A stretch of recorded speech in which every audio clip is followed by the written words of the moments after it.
ಮರೆವು ಸೋಂಕರ ನಾನೇ ಏನಿದ್ದೀನೋ ಆ ಪೂರ್ಣ ವಸ್ತು ಬ್ರಹ್ಮ ವಸ್ತು ನಾನಿದ್ದೀನಿ. ಮರವೇ ಹೊದ್ದದ, ಮರವೇ ನನಗೆ ಈಗ ನನಗೆ ಮರವೇ ಆಗಿದೆ ಅಂತ ಇದೆ. ಈಗ ನಾನು ಜೀವನು ಅಂತ ಇದ್ದೀನಿ, ನಾನ್ ದೇಹಾದಿಗಳು ನಾನು ಅಂತ ಇದ್ದೀನಿ. ನನಗೆ ಈಗ ಬ್ರಹ್ಮ ವಸ್ತು ಮರವೇ ಆಗಿದೆ. ಆ ಜೀವನನ್ನ ಕುರಿತು ಆ ಮರವೇ ಅರವೇ ಅವೆಲ್ಲ ಹೇಳೋದು ಈ ಜೀವನಿಗೆ.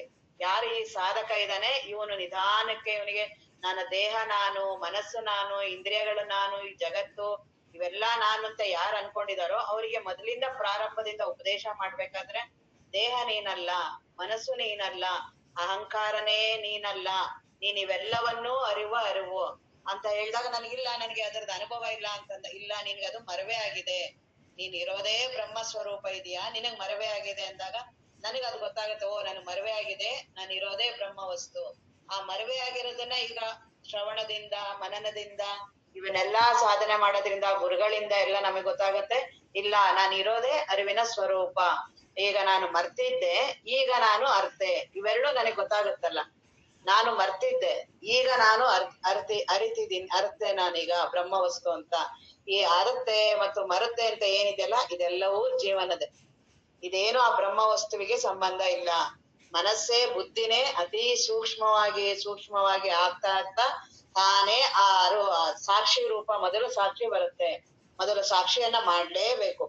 ಪ್ರಯತ್ನ ಪೂರ್ವಕವಾಗಿ ಮೊದಲು ಪ್ರಯತ್ನವಾಗಿ ಆಗ್ಬೇಕು, ನಂತರ ತಾನೇ ಅದು ಮೈಗೂಡ್ತಾ ಹೋಗುತ್ತೆ. ಯಾಕೆ ಬೇಕು ಸಾಕ್ಷಿ ಅಂದ್ರೆ, ನನಗೆ ದೇಹಾದಿಗಳಲ್ಲಿ ತುಂಬಾ ತಾದಾತ್ಮ್ಯತೆ ಇದೆ. ದೇಹ ನಾನು ಇಂದ್ರಿಯ ನಾನು, ಮನಸ್ಸು ನಾನು, ನನ್ನ ಅಹಂಕಾರನೇ ನಾನು, ಇವೆಲ್ಲದರ ಜೊತೆ ಬಹಳ ತಾದಾತ್ಮ್ಯತೆ. ಎಷ್ಟೇ ಉಪದೇಶ ಕೇಳಿದ್ರು, ಏನ್ ಮಾಡಿದ್ರು ಈ ವ್ಯಕ್ತಿಯನ್ನ ಒಂದ್ ಕ್ಷಣ ನನ್ಗೆ ಮರೆ ಮಾಡೋದಕ್ಕಾಗಲ್ಲ. ದೇಹವನ್ನು ಸಹ ನನಗೆ ಬಿಡೋದಕ್ಕಾಗದೇ ಇಲ್ಲ. ಯಾವಾಗ್ಲೂ ದೇಹಾಭಿಮಾನ ನನಗೆ ವಿಪರೀತವಿದೆ. ಆ ವ್ಯಾಮೋಹ, ತಾದಾತ್ಮ್ಯತೆ ವಿಪರೀತ ಇರೋದ್ರಿಂದ ನಿಧಾನಕ್ಕೆ ಅದನ್ನ ಬಿಡಿಸ್ತಾ ಬರ್ತಾರೆ ಮಹಾತ್ಮರು. ಏನ್ ದೇಹ ನೀನು ಅಂತೀಯಲ್ಲ, ಈ ದೇಹ ನೀನಲ್ಲ. ಈ ದೇಹವನ್ನು ಅರಿವು ನೀನು. ಈ ಮನಸ್ಸು ಇವೆಲ್ಲವೂ ಸುಖ ದುಃಖ ಅಂತೀಯಲ್ಲ, ಆ ಮನಸ್ಸೇ ನೀನಲ್ಲ. ಆ ಮನಸ್ಸನ್ನು ಅರಿವು ನೀನು. ಎಲ್ಲದಕ್ಕೂ ಮೂಲ ಕಾರಣ ಅಹಂ. ಆ ಅಹಂ ಅನ್ನೋದೇ ಒಂದು ಭ್ರಮೆ, ಅದು ಬರೀ ಕಲ್ಪಿತ. ಅದನ್ನು ಅರಿವು ನೀನು. ಯಾಕೆ ಆ ನಾನು ಅಹಂ ಅಂತ ಏನಿದೆ, ಆ ನಾನನ್ನೋದೇ ಎಚ್ಚರದಲ್ಲಿ ಎಚ್ಚರ ಆಗತ್ತೆ. ತಾನೇ ಕನಸಲ್ಲಿ ಇನ್ನೊಂದು ರೂಪ ತಗೊಳತ್ತೆ, ನಿದ್ರೆ ಹೋದ್ರೆ ಮುಳುಗೋಗ್ಬಿಡತ್ತೆ.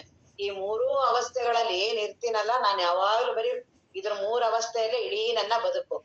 ನನ್ನ ಜೀವನ ಎಲ್ಲ ಏನು, ಎಚ್ಚರ ಆಗ್ತೀನಿ, ಕನಸಾಗ್ತೀನಿ, ನಿದ್ರೆಗೆ ಹೋಗ್ತೀನಿ. ಎಚ್ಚರ ಆಗೋದು, ಕನಸಾಗೋದು, ನಿದ್ರೆ ಹೋಗೋದು, ಈ 3ರಲ್ಲೇ ನನ್ನ ಬದುಕು. ಆ ಎಚ್ಚರದಲ್ಲಿ ಒಂದು ನಾನು ಪ್ರಾರಂಭ ಆಗ್ತೀನಿ. ನನ್ನ ದಿನಚರಿ, ನನ್ನ ದೇಹ, ನನ್ನ ಜೀವನ ಎಲ್ಲವೂ ಎಚ್ಚರದೊಳಗಡೆನೆ. ಎಚ್ಚರದಲ್ಲಿ ನಾನು ಏನೇನ್ ಮಾಡ್ತೀನಿ ಎಲ್ಲ ಎಚ್ಚರದೊಳಗಡೆನೆ. ಹೆಂಡತಿ, ಮಕ್ಕಳು, ನನ್ನ ಕರ್ತವ್ಯ, ಕರ್ಮ, ಮೋಹ, ಮಮಕಾರ, ಏನೇನೆಲ್ಲ ಹೇಳ್ತೀನಿ, ಕಾಮಿನಿ, ಕಾಂಚನ, ಕೀರ್ತಿ, ಅಧ್ಯಯನ, ಗುರುಗಳು, ಇಡೀ ನನ್ನ ಆತ್ಮಜ್ಞಾನ ಪಡಿಬೇಕು, ಎಲ್ಲವೂ ಅನ್ನೋದು ಎಚ್ಚರದಲ್ಲೇನೆ. ಆ ಇಡೀ ಎಚ್ಚರದಲ್ಲೇನೆ ಇರೋದು ಇವನು. ಯಾರು ಆ ಎಚ್ಚರನೇ ನಾನಲ್ಲ, ತಾನಲ್ಲ ಸಾಧಕನೆಂಬುವನು. ಆ ಸಾಧಕನೇ ನಾನಲ್ಲ. ಈ ಸಾಧಕ ಅನ್ನೋನು, ನಾನು ಅರಿಬೇಕು ಅನ್ನೋನು ಎಲ್ಲರೂ ಇರೋದಲ್ಲಿ ಎಚ್ಚರದಲ್ಲೇನೆ. ಆ ಎಚ್ಚರದ ಮನಸ್ಸೇನೆ, ಆ ಎಚ್ಚರದ ಬುದ್ಧಿನೇ ತಾನೇ ಸೂಕ್ಷ್ಮ ಆಗ್ತಾ ಹೋಗುತ್ತೆ. 2 ರೀತಿ ಆಗುತ್ತೆ. ಹೇಗೆ ಈಗ ಬೀಗದಕ್ಕಿ ನಾನು ಹೀಗ್ ತಿರ್ಗ್ಸಿದ್ರೆ ಲಾಕ್ ಆಗುತ್ತೆ, ಹಿಂಗ್ ತಿರ್ಗ್ಸಿದ್ರೆ ಓಪನ್ ಆಗುತ್ತೆ. ಅದೇ ರೀತಿ ಎಚ್ಚರದೊಳಗಡೆ ಇದ್ದು ಆ ಬುದ್ಧಿ ಮನಸ್ಸನ್ನ ಉಪಯೋಗಿಸಿದ್ರೆ ಬಂಧನಕ್ಕೊಳಗಾಗ್ತೀನಿ. ಎಲ್ಲ ಸಂಸಾರ, ಮೋಹ, ಮಮಕಾರಗಳು, ಅದೇನಿರುತ್ತೋ ಸಂಸ್ಕಾರ, ಅದನ್ನ ಪುನಃ ಮಾಡೋದು, ಪುನಃ ನಾನನ್ನ ಗಟ್ಟಿ ಮಾಡೋದು. ಇಡೀ ನನ್ನ ಎಚ್ಚರ ಪೂರ್ತಿ ನಾನು ಅದೇ ಮಾಡ್ತಿರ್ತೀನಿ. ಅದನ್ನ ಅನುಭವಿಸೋದು, ತಿರ್ಗಾ ವಾಪಸ್ ಅದನ್ನ ಇನ್ನೂ ಗಟ್ಟಿ ಮಾಡೋದು. ಆ ವಾಸನೆಯಿಂದ ಪುನಃ ವಾಸನ ತಿರ್ಗಾ ಆಗುತ್ತೆ. ಆಗೋದು ಮಾಡೋದು, ಬರೀ ಅದ್ರಲ್ಲೇ ಓಡಾಡ್ತಿರ್ತೀನಲ್ಲ, ಅದು ಬಂಧನಕಾರಿಯಾಗಿರೋಂಥದ್ದು ಆ ದೇಹ ಮನಸ್ಸುಗಳು. ಅದೇ ಬುದ್ಧಿಯನ್ನ ನಾನು ಇದು ನಾನಲ್ಲ, ಈ ಎಚ್ಚರವೇ ನಾನಲ್ಲ ಅಂತ ಯಾರು ಅಂತೀನೋ ಆ ಬುದ್ಧಿ ಬೇರೆ ಆಗತ್ತೆ. ಅದೇ ಬುದ್ಧಿನೇ ಸೂಕ್ಷ್ಮ ಆಗತ್ತೆ, ಅದು ಬಂಧನಕ್ಕೊಳಗಾಗೋದಿಲ್ಲ. ಆ ಬುದ್ಧಿನೇ ತಾನೇ ಇದರಿಂದೆಲ್ಲ ಪ್ರತ್ಯೇಕ ಮಾಡ್ತಾ ಹೋಗುತ್ತೆ. ನಿಧಾನಕ್ಕೆ ಪ್ರತಿದಿನ ಮಾಡಿ ಜ್ಞಾನ ಚಿಂತನೆಗಾಗಿ ಬದುಕನ್ನ ಅರ್ಪಿಸ್ಬೇಕು. ಆಗ ಈ ಸಾಕ್ಷಿ ಅನುಭವ ಬರುತ್ತೆ. ಸಾಕ್ಷಿ ಸಾಮಾನ್ಯ ಅಲ್ಲ, ಅದು ಪರಮಾತ್ಮನ ಮೊದಲನೇ ಹೆಜ್ಜೆ. ಆ ಆತ್ಮವಸ್ತುವಿನಲ್ಲಿ ನನ್ನ ಮೊದಲನೇ ಪ್ರವೇಶ ಅದು. ನನಗ ಬರೀ ಸಾಕ್ಷಿ ಅಂತ ಬಂದ್ರೆ ಸಾಕು, ದೇಹಾದಿಗಳ ಯಾವ ಅನುಭವವೂ ನನಗೆ ಬರೋವಾಗಿಲ್ಲ. ಈಗ ನಾನು ನಿನಗೆ ಸಾಕ್ಷಿ, ನಿನ್ನ ಸಾಕ್ಷಿ ಅಂದ್ರೆ ನಾನು ನಿನ್ನ ನೋಡ್ತೀನಿ ಅಂತ. ನಿನ್ನನ್ ನಾನ್ ನೋಡ್ತೀನಿ ಅಂದ್ರೆ ನಿನ್ನ ಯಾವ ಅನುಭವ ನನಗೆ ಇರಬಾರ್ದಲ್ಲ. ನಿನಗೆ ಏನೇನ್ ಆಗ್ತಿದೆ ಅದು ನಿನ್ನೊಳಗಡೆ ಆಗ್ತಿದೆ, ನಿನ್ ಮನಸ್ಸಲ್ಲಿ ಆಗ್ತಿದೆ, ನನ್ಗೇನು ಗೊತ್ತಿರುತ್ತೆ? ನನ್ನವರು ನಾನು ತಿಳ್ಕೊಂಡ್ ನಾನೇ ನಿನ್ ಬಗ್ಗೆ ಎಲ್ಲ ಪಾಪ ಅವ್ಳು ಬೇಜಾರಾಗಿರ್ಬೋದು, ನೀ ದುಃಖಿ ಆಗಿರ್ಬೋದು, ಎಲ್ಲಾ ಬರೀ ನಾನ್ ಭಾವಿಸ್ತಿರೋದು. ನನಗೂ ಏನಾದ್ರೂ ಆಗಿದ್ಯಾ?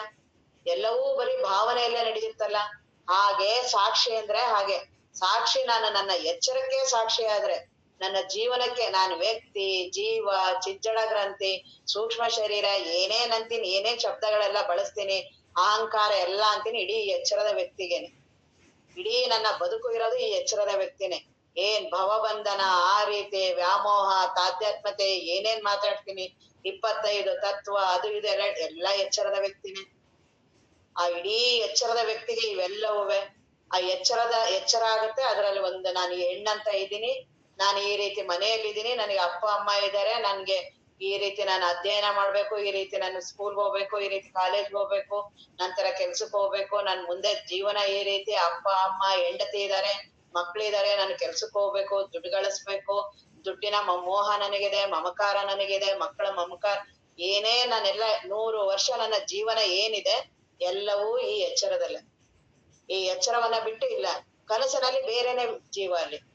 ಇಲ್ಲೇನ್ ಇವನೇನ್ ನಾನೆಲ್ಲ ತುಂಬಾ ತಾಧ್ಯಾತ್ಮತೆಯಿಂದ ಮಾಡಿದೀನೋ, ಈಗ ಏನೇನ್ ನಾನೆಲ್ಲ ಹೇಳ್ತಿದೀನಿ ಎಲ್ಲ ಎಚ್ಚರದೊಳಗಡೆ ಇರೋನಿಗೆ. ಇವನು ಬೆಳಗ್ಗೆ ಅನ್ನೋದು ಈ ಎಚ್ಚರದ ವ್ಯಕ್ತಿಗೇನೆ. ಎಚ್ಚರ ಅಂತ ಆಗತ್ತೆ, ಆಗ ನನಗೆಲ್ಲ ಪ್ರಜ್ಞೆ ಬರುತ್ತೆ. ಆ ನಾನು ಅಂತ ಬರುತ್ತೆ, ನನಗೆ ಆಗ ಪ್ರಜ್ಞೆ ಬರುತ್ತೆ. ಓ ಬೆಳಗಾಗಿದೆ, ನಾನು ಇಲ್ಲೊಂದು ಮನೆಯಲ್ಲಿದ್ದೀನಿ, ಇಲ್ಲಿ ನಾನು ಮಲಗಿದ್ದೀನಿ, ನಾನೊಬ್ಬ ವ್ಯಕ್ತಿ ಇದ್ದೀನಿ. ಪ್ರಾರಂಭ ಒಟ್ಟಿಗೆ ಒಂದು 10 ದಶಭಾವ ಲಕ್ಷಣ ಅದನ್ನೇ ಹೇಳೋದು. ಕಲ್ಪಿತ ಪುರುಷ ಪ್ರಾರಂಭ ಆಗ್ತೀನಿ ನಾನು. ನಾನೇ ಕಲ್ಪಿತ ಪುರುಷ. ನಾನೇನಿದ್ದೀನಿ ಇದೀನಿ ಅಂತೀನಲ್ಲ, ನಾನೇ ಕಲ್ಪಿತ ಪುರುಷ. ಯಾಕೆ ಅಂದ್ರೆ ನಿದ್ರೆಯಲ್ಲಿ ಇರ್ಲೇ ಇರ್ಲಿಲ್ಲ, ನಂದು ಅಸ್ತಿತ್ವನೇ ಇಲ್ಲ. ಬೆಳಗ್ಗೆ ತಾನೇ ನಾನಂತ ಪ್ರಕಟ ಆಗತ್ತೆ. ಅದಾದ್ಮೇಲೆ ನಾನ್ ಬರ್ತೀನಿ.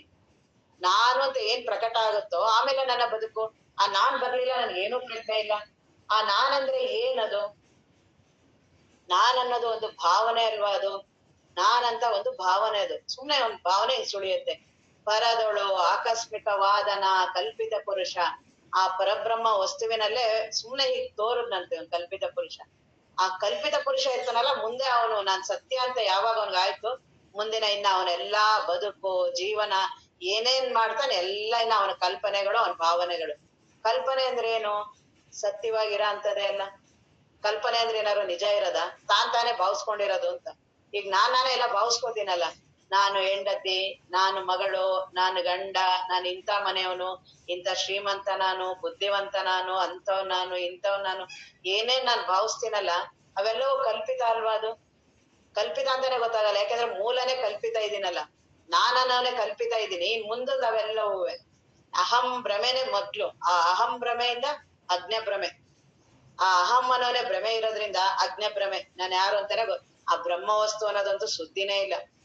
ಅಹಂ ಭ್ರಮೆ ಬಂದ ತಕ್ಷಣ ಆ ಬ್ರಹ್ಮ ವಸ್ತುವಿನ ಬಗ್ಗೆ ನನಗೆ, ನಾನು ಏನ್ ನಿದ್ರೆಯಲ್ಲಿ ಆರಾಮಾಗಿ ಮಲಗಿದ್ದೆ ಅದ್ರದ್ದು ಒಂದು ಸ್ವಲ್ಪನೂ ಸ್ಪರ್ಶ ಇಲ್ದೆ ನಾನಂತ ಬಂದ ತಕ್ಷಣ ಅದ್ರದ್ದೆಲ್ಲ ಮರೆಸ್ಬಿಡತ್ತೆ. ಆ ನಾನ ನಿದ್ರೆಯ ಅನುಭವ ಏನ್ ಆನಂದವಾಗಿದ್ದೆ, ಈ ದೇಹಾದಿಗಳಿಲ್ದೆ ಏನು ಇಲ್ದೆ ಎಷ್ಟು ಆರಾಮಿದ್ದೆ. ಎಷ್ಟೊಂದು ಬೆಳಗ್ಗೆ ಎದ್ದ ತಕ್ಷಣ ದೇಹದ ನೋವುಗಳಾಗ್ಲಿ, ಮಾನಸಿಕ ಇವುಗಳಾಗ್ಲಿ, ಸಂಸಾರ ಆಗ್ಲಿ ಎಲ್ಲಾ ಒಂದೇ ಸರಿ ಬರುತ್ತಲ್ಲ, ಅದು ಒಂದೇ ಸೆಕೆಂಡ್ಗೆ ನಿದ್ರೆಯಲ್ಲಿ ಇಲ್ದಿರಂಗಿತ್ತಲ್ಲ. ಅದೆಲ್ಲ ಇಲ್ದೇ ಇದ್ದಾಗ ಮತ್ತೆ ಆರಾಮ್ ಇದ್ನಲ್ಲ. ನನ್ ನಿದ್ರೆ ಆರಾಮ್ ಅಂತಾನೆ ಅದಕ್ಕೆ ನಾನು ಅದನ್ನ ಬಯಸ್ತೀನಿ. ನಾನು ಈ ದೇಹ ಇಂದ್ರಿಯ ಏನೇನಿಲ್ಲೆಲ್ಲ ಇಷ್ಟೊಂದು ಗಳಿಸಿರ್ತೀನಿ, ಎಲ್ಲವನ್ನೂ ನನಗ್ ಬಿಡ್ಬೇಕು ಅನ್ಸುತ್ತೆ. ಅವೆಲ್ಲವೂ ಬಳಲಿಕೆ ಆಗಿರುತ್ತೆ. ಯಾವಾಗ ನಾನ್ ಮಲಗ್ತೀನೋ, ಯಾವಾಗ ತುಂಬಾ ಪರದಾಡ್ತೀನಿ, ಯಾವಾಗ ದಣವಾಗಿರುತ್ತಲ್ಲ ಆಗ ನಿದ್ರೆ ಮಹತ್ವ ಗೊತ್ತಾಗುತ್ತೆ. ಯಾವ್ದಾದ್ರು ಊರ್ಗಳಿಗೆ ಹೋಗ್ಬೇಕಾದ್ರೆ ಮಾಡ್ಬೇಕಾದ್ರೆ ಅವಾಗ ಒಂದು ದಿನ ನಿದ್ದೆಗೆಟ್ಲಿ, ಆಗ ನಿದ್ರೆಯ ಮಹತ್ವ ಎಷ್ಟು ಅಂತ ಗೊತ್ತಾಗುತ್ತೆ. ನಾನು ಇಲ್ಲೇನೇನ್ ಇಷ್ಟೊಂದು ತುಂಬಾ ಸತ್ಯ, ನನಗ್ ದುಡ್ಡಿಲ್ಲ ಅಂದ್ರೆ ಬದುಕಕ್ಕಾಗಲ್ಲ, ನನಗೆ ದೇಹ ಇಲ್ಲ ಅಂದ್ರೆ ಇರೋದಕ್ಕಾಗಲ್ಲ, ನನಗೆ ಹೆಂಡತಿ ಇಲ್ಲ ಅಂದ್ರೆ ಇರೋದಕ್ಕಾಗಲ್ಲ, ಕಾಮಿನಿ, ಕಾಂಚನ, ಕೀರ್ತಿ, ರಾಗ, ದ್ವೇಷ ಇವನ್ ಏನ್ ಅಷ್ಟೊಂದ್ ಅನುಭವಿಸಿ ಅಷ್ಟೊಂದ್ ಬಳಲಿಕೆ ಮತ್ ಸತ್ಯ ಅಂತೀನಲ್ಲ, ನಿದ್ರೆ ಬೇಕು ಅಂತ ಮತ್ತೆ ಬಳಲ್ತೀನಿ. ಅದ್ ಬೇಕು ಅಂತ ಯಾಕೆ ಆಸೆ ಪಡ್ತೀನಿ? ಇದು ತುಂಬಾ ಚೆನ್ನಾಗಿದ್ರೆ ಇಲ್ಲೇ ಇರ್ಬೇಕಾಗಿತ್ತಲ್ಲ ಇದ್ರಲ್ಲಿ. ಯಾಕೆ ಅದನ್ನ ಹೋಗುತ್ತೆ? ಪ್ರಕೃತಿನ ಏನ್ ಮಾಡುತ್ತೆ, ಇವನನ್ನ ಮಲಗಿಸ್ಬಿಡುತ್ತೆ. ಇವನ್ ಬೇಡ ಅಂತಿದ್ದಂಗೆನೆ ತೂಕಡಿಕೆ ಬಂದ್ಬಿಡುತ್ತೆ. ಇವನ್ ಏನ್ ಇಷ್ಟೊಂದು ನಾನು ಅತಿಯಾಗಿ ವಿದ್ಯಾವಂತ, ಶಾಸ್ತ್ರಾಧ್ಯಯನ ಮಾಡಿದೀನಿ, ಪ್ರವಚನ ಹೇಳ್ತೀನಿ, ಏನೇನ್ ನಾನು ಹೇಳ್ತಿರ್ತೀನಲ್ಲ, ನಿದ್ದೆ ಬಂದ್ರೆ ಒಂದ್ ಸೆಕೆಂಡಿಗೆ ನಾನಿಲ್ಲ. ಎಲ್ ಮಲಗಿದೀನೋ, ಯಾವ ರೀತಿ ಮಲಗಿದೀನೋ, ಪ್ರಜ್ಞೆ ಇಲ್ದೆ ಯಾವುದರ ಅನುಭವ, ಉಸಿರಾಟದ ಅನುಭವವೂ ಇಲ್ಲ ನನಗೆ. ನನಗೆ ನಿದ್ರೆಯಲ್ಲಿ ನಾನು ಉಸಿರಾಡ್ತಾ ಇದ್ದೀನಿ ಅನ್ನೋದೇ ಇಲ್ಲ. ಆದ್ರೆ ತುಂಬಾ ಆರಾಮಿದೀನಿ. ಎದ್ದಾಗ ಏನ್ ಆರಾಮ್ ಆಗ್ತೀನಲ್ಲ ನಾನು. ಹಾಗಾದ್ರೆ ಇವುಗಳನ್ನೆಲ್ಲ ಇದ್ದಷ್ಟು ನಾನು ದುಃಖಿ ಇರ್ತೀನಿ, ತುಂಬಾ ಬಳಲಿಕೆ ಮಾಡ್ಕೋತೀನಿ. ಸುಮ್ನೆ ಅದನ್ನ ಸುಖ ಸುಖ ಅಂತ ಸುಮ್ನೆ ಸುಖ ಕಡಿಮೆ ಇರುತ್ತೆ, ಆ ದುಃಖದ ಅನುಭವ ಜಾಸ್ತಿ ಇರುತ್ತೆ. ಆ ಸುಖ ಅನ್ನೋದ್ ಏನ್ ಮಾಡುತ್ತೆ, ಅವನ್ನೆಲ್ಲಾ ಮರೆಸ್ಬಿಡತ್ತೆ. ಅದ್ ತುಂಬಾ ಸತ್ಯ ಅಸತ್ಯ, ಎಚ್ಚರ ತುಂಬಾ ಸತ್ಯ ಅನ್ನಂಗ್ ಮಾಡುತ್ತೆ. ನಿದ್ರೆ ಬಂದ ತಕ್ಷಣ ಇದು ಒಂದು ಸೆಕೆಂಡ್ಗೆ ಇಲ್ದೇ ಇರೋಂಗಾಗತ್ತೆ. ಇದೇನ್ ಇಷ್ಟೊಂದು ನಾನು ಎಚ್ಚರದ ವ್ಯಕ್ತಿ ನಾನು ಅಂತಿದ್ದೀನಲ್ಲ, ಇದು ಬರೀ ಬರೋದು ಹೋಗೋದು. ಆ ಎಚ್ಚರದೊಳಗಡೆ ನಾನು ಅಂತ ಯಾಕೆ ನಾನ್ ಭ್ರಮೆಗೆ ಒಳಗಾಗಿದ್ದೀನಿ. ಎಚ್ಚರ ಬರುತ್ತೆ, ಕನಸಲ್ಲಿ ಬೇರೆ ರೂಪ ತಾನೇ ತಗೊಂಡು ತಾನೇ ಅಲ್ಲೆಲ್ಲ ಸೃಷ್ಟಿ ಮಾಡ್ಕೊಂಡು ಅಲ್ಲಿ ಇಲ್ಲಿ ಹೇಗ್ ಅನ್ಭವಿಸ್ತೀನಿ ಇದೇ ರೀತಿನೇ ಅಲ್ಲೂ ಹಬ್ಬ ಮಾಡ್ತೀನಿ.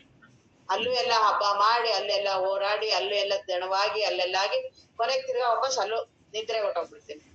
ಈಗೇನ್ ಎಚ್ಚರದಲ್ಲೆಲ್ಲ ನಾನು ಇವತ್ ಎದ್ದಿದ್ದೀನಿ, ನನಗೆ ಇವತ್ ಹಬ್ಬ ಇದೆ, ಈ ರೀತಿ ಮಾಡ್ತೀನಿ ಎಲ್ಲ ಏನಂತೀನಿ, ಕನ್ಸಲ್ಲೂ ಇದೇ ರೀತಿನೇ. ಅಲ್ಲೂ ಏನು ವ್ಯತ್ಯಾಸನೇ ಇಲ್ಲ ಅಲ್ಲಿ. ಹಾಗಾದ್ರೆ ಅಲ್ಲಿ ಯಾರು ಬಂದ್ರು? ಅಲ್ಲೂ ಇದೆಯಾ ಒಂದ್ ಜಗತ್ತಂತ ಇದೆಯಾ ಅಲ್ಲಿ? ಅಲ್ಲಿ ಜೀವ ಇರೋನು ನಿಜ ಇದಾನ ಅವನು? ತಾನೇ ಏನ್ ಸೃಷ್ಟಿ ಆದ ಅಲ್ವಾ? ಮನಸ್ಸು ತಾನೇ ಕಲ್ಪಿಸ್ತಲ್ವಾ ಅಲ್ಲಿ? ಅಲ್ಲಿ ಕಲ್ಪನೆ ಅಂತಾನೆ ಏನಾದ್ರೂ ಗೊತ್ತಾಗತ್ತಾ? ಕನ್ಸಲ್ಲಿ ನಾನು ಇದ್ದಾಗ ನಾನು ಕಲ್ಪನೆ ಅಂತ ಏನಾದ್ರೂ ಅನುಭವ ಬರುತ್ತಾ? ಎಷ್ಟು ಸತ್ಯ ಅನ್ಸಿದೆಲ್ಲ. ಹಾಗೆ ಈಗ ಎಚ್ಚರದಲ್ಲೂ ಆಗಿರೋದು. ನಾನೇನ್ ಇವಾಗ ಎಚ್ಚರದಲ್ಲಿ ನಾನು ಇದೀನಲ್ಲ, ನನಗ್ ಬಹಳ ಸತ್ಯ. ಯಾಕೆಂದ್ರೆ ಕನಸಿನ ಒಳಗಡೆ ಇರೋನು, ಕನಸಿನಲ್ಲಿ ಇರೋನಿಗೆ ಹೋಗ್ಬಿಟ್ಟು ನೀನ್ ಕನ್ಸಲ್ಲಿ ಇದೆಯಾ ಅಂದ್ರೆ ಒಪ್ತಾನ? ಅದ್ರಿಂದ ಆಚೆ ನನ್ಗೆ ಯಾವಾಗ ಕನಸಿಂದ ನಾನು ಆಚೆ ಬರ್ತೀನೋ ಆಗ ನಾನು ಅದಕ್ ಮಹತ್ವನೇ ಕೊಡೋದಿಲ್ಲ. ಅದಿದೆ ಅನ್ನೋದು ನನಗೇನು, ಅದೇನಾದ್ರೂ ಎಂತ ಒಳ್ಳೆ ಇದೆ ಇರ್ಲಿ, ಕನಸು ಒಂದ್ ಸುಮ್ನಾಗ್ಬಿಡ್ತೀನಲ್ಲ. ಹಾಗೆ ಇಡೀ ಈ ಎಚ್ಚರನೂ ಒಂದು ಕನಸಿದ್ದಂಗೆನೆ. ಏನ್ ಅದರಿಂದ ವ್ಯತ್ಯಾಸ ಇದೆ? ನೀವೇನ್ ನನ್ಗೇನ್ ಅನ್ಸಿದೆ, ನಾನೀಗ ಎಚ್ಚರದಲ್ಲಿ ಒಂದ್ ಮನೆ ಗಿನೆ ಹೆಂಡತಿ ಮಕ್ಳೆಲ್ಲ ಇದಾರಲ್ಲ ಇದು ಸತ್ಯ. ಕನಸಿಗೆ ಹೋಗ್ತೀನಿ, ನಿದ್ರೆಗೆ ಹೋಗಿ ವಾಪಸ್ ಎಚ್ಚರಕ್ ಬರ್ತೀನಿ. ಎಚ್ಚರ ಅನ್ನೋದು ನಂದು ಒರಿಜಿನಲ್. ಕನಸು ಮತ್ತೆ ನಿದ್ರೆ ನಾನು ಹೋಗಿ ಹೋಗಿ ಬರೋದು, ಅದು ಮನೆಗಳು. ಈ ಮನೆಯಿಂದ ಅಲ್ಲಿಗೆ ಹೋಗಿ ಅಲ್ಲಿಗೆ ಹೋಗಿ ಅಲ್ಲಿ ಬರ್ತೀನಿ. ಆದ್ರೆ ಎಚ್ಚರ ಅನ್ನೋದು ಮಾತ್ರ ಬಹಳ ಸತ್ಯ. ನಾನ್ ಕನ್ಸಲ್ಲಿ ಅಲ್ಲಿ ಬೇರೆ ಬೇರೆ ಕನ್ಸು ಬರುತ್ತೆ. ಅಲ್ಲಿ ಇದೇ ಇದ್ದಿದ್ ಮನೆ ಅಲ್ಲಿ ಇಲ್ಲ, ಅಲ್ಲಿ ಇದೇ ಇರುವ ಹೆಂಡತಿ ಮಕ್ಳು ಅಲ್ಲಿಲ್ಲ, ಅಲ್ಲೆಲ್ಲ ಬೇರೆ ಬೇರೆ ಇದೆ ನನಗೆ. ಇಲ್ಲಿ ಮಾತ್ರ ಹಂಗಲ್ಲ. ನಿನ್ನೆ ನಾನು ಯಾವ ಮನೇಲಿ ಮಲಗಿದ್ನೋ ಇವತ್ತು ಅದೇ ಮನೇಲಿ ಮಲಗಿದ್ದೀನಿ.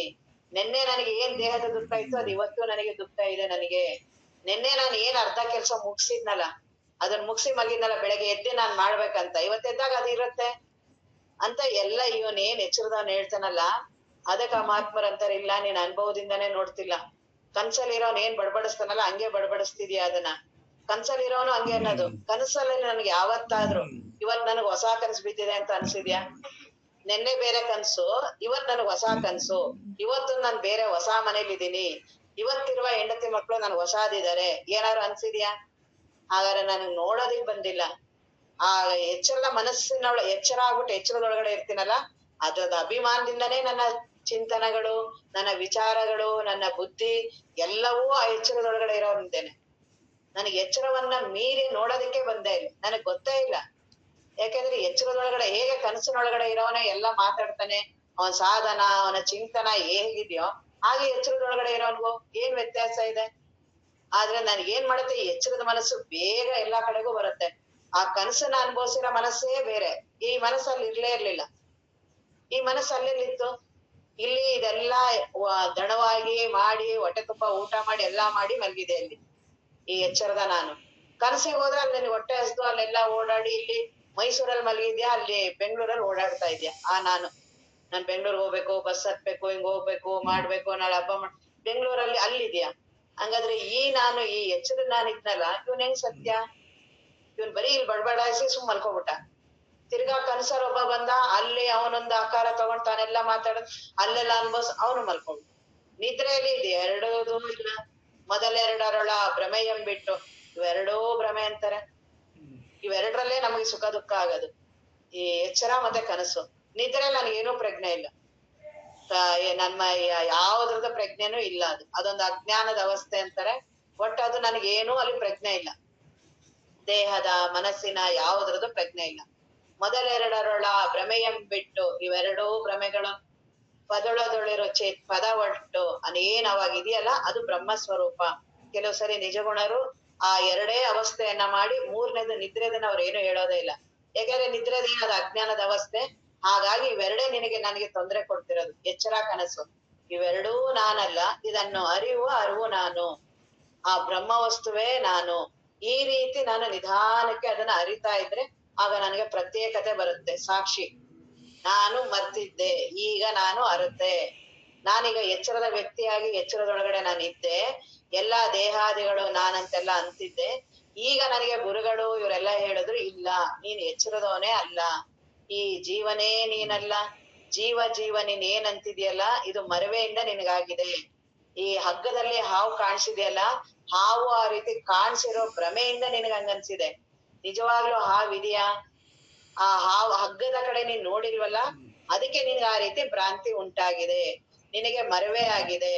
ಈಗ ಗುರುಗಳು ಹೇಳಿದ್ರು ನಿನಗೆ ಗೊತ್ತಾಯ್ತು, ಅರಿವಾಯ್ತು, ನಾನ್ ಅರಿವಿನ ಸ್ವರೂಪ, ಇವೆಲ್ಲವೂ ನಾನಲ್ಲ ಅಂತ.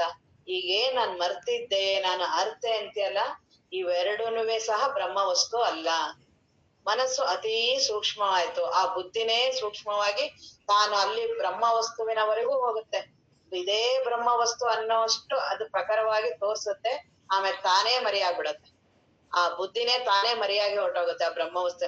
ಹೀಗೆ ಅದನ್ನ ಚಿಂತನ ಮಾಡ್ತಾ ಮಾಡ್ತಾ ಆ ಬುದ್ಧಿನೂ ನಾನಲ್ಲ ಅನ್ನೋದು ತಾನೇ ಹೋಗುತ್ತೆ. ಅದು ಗುರುವಿನ ಕೃಪೆ, ಗುರುವಿನ ಕಾರುಣ್ಯದಿಂದ ಈ ರೀತಿ ನಿಧಾನಕ್ಕೆ ಅದನ್ನ ಸಾಧನೆ ಮಾಡ್ತಿದ್ರೆ ನಮ್ಮ ಅಂತರಂಗದಲ್ಲಿ ಆ ಸಾಕ್ಷಿಯೋ ನಾನಲ್ಲ, ಅದನ್ನ ಅರೆವೋ ಮರೆವೋ ಅನ್ನುವ ಅರಿಯುವ ಆ ಸಾಕ್ಷಿಯೋ ನಾನಲ್ಲ. ಆ ಸಾಕ್ಷಿಯನ್ನು ಬಿಟ್ಟು ತೂರ್ಯ, ಈ ಸಾಕ್ಷಿ ತೂರ್ಯದಲ್ಲೇನೋ, ಈ ಸಾಕ್ಷಿ ಅನ್ನೋದು ಈ ಸಾಕ್ಷಿ ಎಲ್ಲಿವರೆಗೂ ಇರುತ್ತೆ, ನಾನ್ ನೋಡ್ತೀನಿ ಅನ್ನೋವರೆಗೂ. ಎಲ್ಲಿವರೆಗೂ ನೀನ್ ನನಗ್ ಕಾಣಿಸ್ತೀಯಾ? ನೀನ್ ಇರೋವರ್ಗುನು. ನಾನ್ ನಿನ್ನ ನೋಡ್ಲೇ ಇಲ್ಲ, ನೀನ್ ಇದ್ರು ನನ್ಗೇನಿಲ್ಲ, ನೀನ್ ಇಲ್ಲ ಅಂದ್ರೂ ನನ್ಗೇನಿಲ್ಲ, ನಾನ್ ಇದ್ದೇ ಇರ್ತೀನಿ. ಅದು ತೂರ್ಯ. ಸಾಕ್ಷಿ ನಿನ್ಗೂ ನನಗೂ ನಾನ್ ನೋಡೋವರ್ಗುನು. ಪ್ರಾರಂಭದಲ್ಲಿ ಎಚ್ಚರವನ್ನ ನೋಡ್ತೀನಿ, ಕನಸನ್ನು ನೋಡ್ತೀನಿ, ನಿದ್ರೆಯನ್ನು ನೋಡ್ತೀನಿ. ಇಡೀ ನನ್ನ ಜೀವನ ಈ ಮೂರಲ್ಲೂ ಇದೆ. ಈ ಮೂರನ್ನು ಅರಿಯುವ ಸಾಕ್ಷಿ ನಾನು. ಆ ಸಾಕ್ಷಿ ಅಂತಾನೆ ಯಾಕೆ? ನನ್ನ ಸ್ವಭಾವ ಸಾಕ್ಷಿನ ನಾನ್ ಬರೀ ನೋಡ್ತಾನೆ ಇರೋದ? ನಾನು ಸಾಕ್ಷಿನೇ ಅಲ್ಲ. ಆ ಸಾಕ್ಷಿನೂ ಬಿಟ್ಬಿಟ್ರೆ ನಾನು ಇರೋದೇ ತೂರ್ಯ ವಸ್ತು, ಆ ಬ್ರಹ್ಮ ವಸ್ತು, ತೂರ್ಯಾತೀತ. ಇನ್ನೂ ಒಂದು ಮಾಡ್ತಾರೆ, ಈ ತೂರ್ಯ ಯಾಕೆ ಬಂತು? ಸಾಕ್ಷಿಯಿಂದ ಬಂದಿದ್ದು. ಸಾಕ್ಷಿ ಅಲ್ಲ ಅಂದಿದ್ದಕ್ಕೆ ಬಂದಿದ್ದು ತೂರ್ಯನೂ ಅಲ್ಲ. ಒಟ್ಟು ಏನೂ ಕುರು ಇರಬಾರ್ದು, ಕುರುಹಿಲ್ಲದ ಶಂಭುಲಿಂಗವನು. ಅಲ್ಲಿ ಯಾವ ಕುರುಹುಗಳು ಇರಬಾರ್ದು. ನಾನು ಅನ್ನೋದು ಒಂದು ಸ್ವಲ್ಪವೂ ಇರಬಾರ್ದು. ನೆರೆ ನೀಗಿ, ಜೀವತ್ವ ನೆರೆ ನೀಗ್ಬೇಕು. ಒಂದು ಸ್ವಲ್ಪನೂ ಅದು ಎಂತದೇ ಇರ್ಲಿ, ಎಷ್ಟೇ ಶ್ರೇಷ್ಠವಾಗಿರ್ಲಿ, ಪರಮಾತ್ಮನಷ್ಟೇ ಇರ್ಲಿ, ಅದು ಅದರಷ್ಟೇ ಅಂತ ಅಂದ್ರೂ ಸಹ ಅದು ಬ್ರಹ್ಮಜ್ಞಾನ ಅಲ್ಲ. ಇಡೀ ವ್ಯಕ್ತಿತ್ವವೇ ಯಾರು? ನಾನೇನ್ ಈಗ ಇದೀನಿ ಅಂತೀನಿ, ನಾನ್ ನಾಶ ಆಗ್ಬೇಕು. ನಾನ್ ಬರೀ ತೋರಿಕೆ, ನನ್ನ ನನಗೊಂದು ಸ್ವಲ್ಪನೂ ಅಸ್ತಿತ್ವ ಇಲ್ಲ, ಬರೀ ನಾನ್ ಕಾಣಿಸ್ತಾ ಇದ್ದೀನಿ. ನನಗೇನ್ ಅನ್ಸಿದೆ ಈಗ? ಬ್ರಹ್ಮ ವಸ್ತು ನನಗೆ ಎಲ್ಲೋ ಅದು ಅನುಭವ ಅಲ್ಲ, ಅದು ಬರೀ ನನ್ನ ತಿಳುವಳಿಕೆ. ದೇಹ ನನ್ನ ಸ್ವಭಾವ, ಇಂದ್ರಿಯಗಳು ನನ್ನ ಸ್ವಭಾವ, ಜೀವ ನನ್ನ ಸ್ವಭಾವ. ಈಗ ನಾನು ಅದನ್ನ ಅರಿತಿದ್ದೀನಿ ಅಂತ. ನಾನು ಇರೋದೇ ಪೂರ್ಣ ವಸ್ತು, ನನ್ನನ್ನ ಬಿಟ್ಟು ಬೇರೆ ಅನ್ಯ ವಸ್ತುನೇ ಇಲ್ಲ. ಅಖಂಡವಾದ ಪ್ರಕಾಶ ಚೈತನ್ಯ ವಸ್ತು ನಾನು. ಇವಾಗ ಇದು ನಾನೇನ್ ಜೀವ ನಾನು ಇದೀನಿ ಅಂತೀನಲ್ಲ, ಇದು ಬರೀ ತೋರಿಕೆ. ಇದರದ ಒಂದು ಸ್ವಲ್ಪನೂ ಕುರುಹು ಇರಬಾರ್ದು. ಇದರದ ಏನ್ ವ್ಯಕ್ತಿ ಇದನ್ನಲ್ಲ, ಇವ್ನು ಪೂರ್ತಿ ನಾಶ ಹೊಂದಲೇಬೇಕು. ಯಾವ ಕಾಂಪ್ರಮೈಸು ಇಲ್ಲ. ಆ ಗುರುಗಳಿದ್ದಾರೆ, ಗುರುಗಳ್ ಹೆಂಗಿದ್ ಬಿಡೋದು? ಗುರುಗಳ್ ಧ್ಯಾನ ಮಾಡಿರ್ತೀನಿ, ಗುರುಗಳ್ ಭಕ್ತಿ ಮಾಡಿರ್ತೀನಿ, ಅದೆಲ್ಲಾ ಮಾಡಿರ್ತೀನಲ್ಲ, ಆ ಭಾವನೂ ಕೊನೆಗಿರುತ್ತೆ. ಗುರುರ್ನೈವ ಶಿಷ್ಯ ಅದನ್ನ ಹೇಳ್ತಾರೆ. ಗುರುಗಳು ಸಹ ಇರ್ಬಾರ್ದು, ಗುರುಗಳನ್ನೋರು ಸಹ ಅಲ್ಲಿ ಮರೆಯಾಗ್ಬೇಕು. ನನ್ ಮೇಲೆ ಎಲ್ಲ ಗುರುಗಳು, ಅದು ಧ್ಯಾನ ಸಾಧನ, ನಮ್ಮ ಸಾಧನಗಳೇ ಕೆಲವು ಸಲ ನಮ್ಮನ್ನ ವ್ಯಕ್ತಿನ ಗಟ್ಟಿ ಮಾಡ್ತಾ ಇರುತ್ತೆ. ಅದಕ್ಕೆ ನಾನು ಸಾಧನೆಯನ್ನ ಎಲ್ಲವನ್ನು ಬ್ರಹ್ಮಜ್ಞಾನಿ ಅದಕ್ಕೆ ಗುರುಗಳು ಯಾಕೆ ಅವಶ್ಯ ಅಂದ್ರೆ, ನಾನನ್ನೋದು ಅಷ್ಟು ಸುಲಭವಾಗಿ ಹೋಗಂತದಲ್ಲ. ಆ ನಾನನ್ನ ನಾನು ಎಷ್ಟು ಸಾಧನೆ ಮಾಡ್ತಿರ್ತೀನಿ, ಕೆಲವು ಸಾಧನೆಗಳು ನಾನನ್ನ ಪುಷ್ಟಿಗೊಳಿಸ್ತಾ ಇರುತ್ತೆ. ನಾನಿವತ್ತು ಧ್ಯಾನ ಮಾಡ್ದೆ, ನಾನಿವತ್ತು ನಾನಿವತ್ತು ಚಿಂತನಾ ಮಾಡೋದೇನಂತ? ನಾನಲ್ಲ ಅಂತಾನೆ. ತಿರ್ಗಾ ನಾನಿಂತ ಚಿಂತನಾ ಮಾಡ್ದೆ. ಆ ನಾನನ್ನೋದು ಏನ್ ಮಾಡಿದ್ರು ಹೋಗೋದಿಲ್ಲ, ಕೊನೆವರೆಗೂ ಆ ನಾನಂತಾನೆ ಇರುತ್ತೆ. ಅದು ಯಾವ್ದೋ ರೀತಿ ಮಾಯೆ ನಮ್ಮನ್ನ ಆ ರೀತಿ ಬಂದು ಮಾಡ್ತಿರುತ್ತೆ. ಎಂತೆಂತವ್ರೆಲ್ಲ ಅಕ್ಕ ಮಹಾದೇವಿಯರ ಎಲ್ಲ ಹೇಳ್ತಾರೆ, ಮಾಯೆ ಯೋಗಿನಿ ಆಗಿತ್ತು ಮಾಯೆ. ಯಾವ ರೂಪದಲ್ಲಾರು ಬರುತ್ತೆ ಅದು. ಕಾಮಿನಿ, ಕಾಂಚನ, ಕೀರ್ತಿ, ಕರುಣೆ, ಏನೇನೋ ಬರುತ್ತೆ. ಆ ಜಡ ಭರತ ಏನು ಸಾಮಾನ್ಯದವ್ರಲ್ಲ ಅವರು. ನಾವ್ ಅದನ್ನ ಉದಾಹರಣೆಯಾಗಿ ಬಳಸ್ತೀವಿ. ದೊಡ್ಡ ಮಹಾತ್ಮರೇ ಅವರು ಜಡ ಭರತ ಏನ್ ರಾಜ್ಯ ಬಿಡೋದಂದ್ರೆ ಸಾಮಾನ್ಯನ?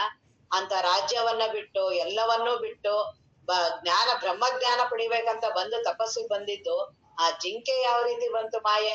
ಇನ್ನ ನಾವ್ ಇರೋದೇ ಮಾಯಾ ಪೂರ್ತಿ ಅದನ್ನ ಮೈ ತುಂಬಾ ಒದ್ದಿ ಹಾಸ್ಕೊಂಡು ಮಲ್ಗಿರೋರು ನಾವೆಷ್ಟು ಎಚ್ಚರಿಕೆಯಾಗಿ ಆಗ್ಬೇಕು. ಆ ವ್ಯಕ್ತಿಯನ್ನ ನಾನು ಕಳಿಲೇಬೇಕು ಅಂದ್ರೆ ನಿಷ್ಠುರವಾಗಿ ಸರಿಸ್ಲೇಬೇಕು. ಏನು ಕಾಂಪ್ರಮೈಸ್ ಇಲ್ಲ. ಬ್ರಹ್ಮಜ್ಞಾನ ಪಡಿಬೇಕು ಅಂತಿದ್ರೆ, ಬೇಡ ಅಂತಿದ್ರೆ ಅದ್ ಯಾವ್ದಾದ್ರು ಕಾಂಪ್ರಮೈಸ್ ಆಗೇ ಆಗತ್ತೆ. ಅದ್ ಯಾವ್ದಾದ್ರು ರೂಪದಲ್ಲಿ ಬರುತ್ತೆ. ದೇಶಭಕ್ತಿ ಅಂತ ಬರುತ್ತೆ, ಅದು ಬರುತ್ತೆ, ಎಲ್ಲವೂ ಒಳ್ಳೆ ರೀತಿನೇ ಬರುತ್ತೆ. ಮಾಮೂಲಿ ಸಂಸಾರದ್ದು ಅಲ್ಲ, ದೊಡ್ಡ ದೊಡ್ಡದಲ್ಲಿ ಕರುಣೆ ಅಂತ ಬರುತ್ತೆ. ಕರುಣೆ ಬೇಡ್ವಾ, ಇದು ಬೇಡ್ವಾ, ಸಹನೆ ಬೇಡ್ವಾ, ದೇಶಭಕ್ತಿ ಬೇಡ್ವಾ, ಯಾವ್ದಾವ್ದೋ ರೂಪದಲ್ಲಿ ಬರುತ್ತೆ ಮಾಯಿ. ಒಟ್ಟು ನಾನ್ ಅನ್ನೋದನ್ನ ಹೋಗ್ಬಾರ್ದು. ಆ ನಾನ್ ಅನ್ನೋದು ಏನ್ ಮಾಡಿದ್ರು ತಾನು ಕಳ್ಕೊಳಕ್ ಇಷ್ಟ ಪಡೋದಿಲ್ಲ. ವಿವೇಕಾನಂದ್ರು ಸಹ ಗಾಬರಿ ಆದ್ರು. ಬೇಡ ಬೇಡ ರಾಮಕೃಷ್ಣ ಪರಮಹಂಸರು ಮುಟ್ಟಿದ ತಕ್ಷಣ ಅವ್ರು ನಾನ್ ಅನ್ನೋದೇ ಹೊರಟೋಗ್ತಿತ್ತು.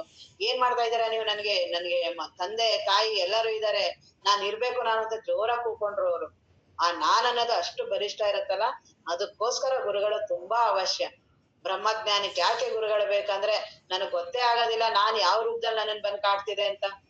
ನನ್ನ ಈಗಿನ ಸಂಸಾರದ ನಾನಂತೂ ವಿಪರೀತ ಎಲ್ಲಿವರೆಗೂ ಹೋಗಿ ಹರಡ್ಕೊಂಡೈತೋ ಗೊತ್ತಿಲ್ಲ. ಅದು ಎಲ್ಲೆಲ್ಲೋ ಹೋಗೋಯ್ತು, ಬಹಳ ದೂರವಾಗಿ ಹೋಗಿರುತ್ತದು. ಆದ್ರೆ ಮೂಲವಾಗಿ ಅದು ಅಹಂ ಭ್ರಮೆ. ನಾನನ್ನೋದೇ ತುಂಬಾ, ಆ ನಾನನ್ನೋದೇ ಹೋಗ್ಬೇಕು. ನಾನಾರೆಂಬುದು ನಾನಲ್ಲ ಆಗ್ಲೇಬೇಕು. ಮಾನವ ಜನ್ಮವೇ, ಯಾರು ನನ್ನ ಜನ್ಮನೇ ನಾನಲ್ಲ ಇದಾಗ್ಬೇಕು. ಕುತ್ಕೊಂಡ್ ನಾನನ್ನೋನೇ ಕೇಳ್ತಿರೋದು ಇದನ್ನೆಲ್ಲ. ನಾನನ್ನೋನೇ ಹೂ ಅನ್ನೋದು. ಇನ್ಯಾರು? ಹೌದು ಹೌದು ನಾನೇ ನಾನಲ್ಲ, ಯಾರು ಇವನೇ ಅನ್ನೋದು. ಇವನನ್ನ ನೋಡ್ಲೇಬೇಕು ನಾನು, ಇಡೀ ನನ್ನನ್ನೇ ನಾನು ನೋಡ್ಬೇಕು. ಇವನು ಪೂರ್ತಿ ಮರೆಯಾಗ್ಬೇಕು. ಇವನನ್ನ ಮುಲಾಜಿಲ್ದೇನೆ ಬಿಟ್ರೇನೆ ನಾನು ಆರಾಮಾಗ್ತೀನಿ. ಏನಾದ್ರೂ ಸ್ವಲ್ಪ ಕರುಣೆ ಮಾಡಿದೆ, ಏನಾದ್ರೂ ಅನುಕಂಪ ಏನೇನೋ ರೂಪದಲ್ಲಿ ಮಾಯೆ ರೂಪದಲ್ಲಿ ಮಾಡಿದ್ರೆ ಬಂಧನ ಹೋಗೋದಿಲ್ಲ. ತಿರ್ಗಾ ಜನ್ಮ ಬಂದೇ ಬರುತ್ತೆ. ಒಳ್ಳೆ ಜನ್ಮ ಬರ್ಬೋದು. ಚಿನ್ನದ ಬೇಡಿ ಆದ್ರೇನು, ಕಬ್ಬಿಣದ ಬೇಡಿ ಆದ್ರೇನು, ಬೇಡಿನೇ. ಒಳ್ಳೆ ಜನ್ಮ ಆದ್ರೇನು, ಯಾವ ಜನ್ಮನೇ. ಇಡೀ ಜನ್ಮನೇ ಬೇಡ, ನನ್ನ ಬದುಕೇ ಎಲ್ಲ, ಇರೋದೇ ನನ್ನ ಅಸ್ತಿತ್ವ. ಬ್ರಹ್ಮಜ್ಞಾನ ಪಡಿಬೇಕು ಅಂದ್ರೆ ಈ ರೀತಿನೇ ಮಾಡ್ಬೇಕು. ಇಡೀ ವ್ಯಕ್ತಿತ್ವ ನಾಶ ಆಗ್ಲೇಬೇಕು. ಕುರುಹಿಲ್ಲದ ಶಂಭುಲಿಂಗಂ, ಅಲ್ಲಿ ಯಾವ ಕುರುಹುಗಳು ಇಲ್ಲ. ನಿದ್ರೆಯಲ್ಲೇ ಯಾವ ಕುರುಹು ಇಲ್ಲ. ನಿದ್ರೆಯಲ್ಲಿ ಏನಿದೆ? ಇಡೀ ನಿನ್ನ ಗಾಢ ನಿದ್ರೆಯನ್ನ ನೀನೇ ನೋಡು, ಏನಿದೆ ಅಲ್ಲಿ? ಯಾವುದಾದ್ರೂ ಅನುಭವ ಇದೆಯಾ? ಜಗತ್ತಿನ ಉದ್ಧಾರ ಮಾಡ್ಬೇಕು, ಆ ರೀತಿ ಮಾಡ್ಬೇಕು, ಒಳ್ಳೆ ಸಹಾಯ ಮಾಡ್ಬೇಕು, ನಿಷ್ಕಾಮ ಏನೇನ್ ಮಾತಾಡ್ತೀಯ, ಏನಾದ್ರೂ ಅಲ್ಲಿ ಅನುಭವ ಇದೆಯಾ? ಅವನ್ನೆಲ್ಲ ಬಿಟ್ಟಾಗ ಆರಾಮಾಗಿ ನಿದ್ದೆ ಬರೋದು.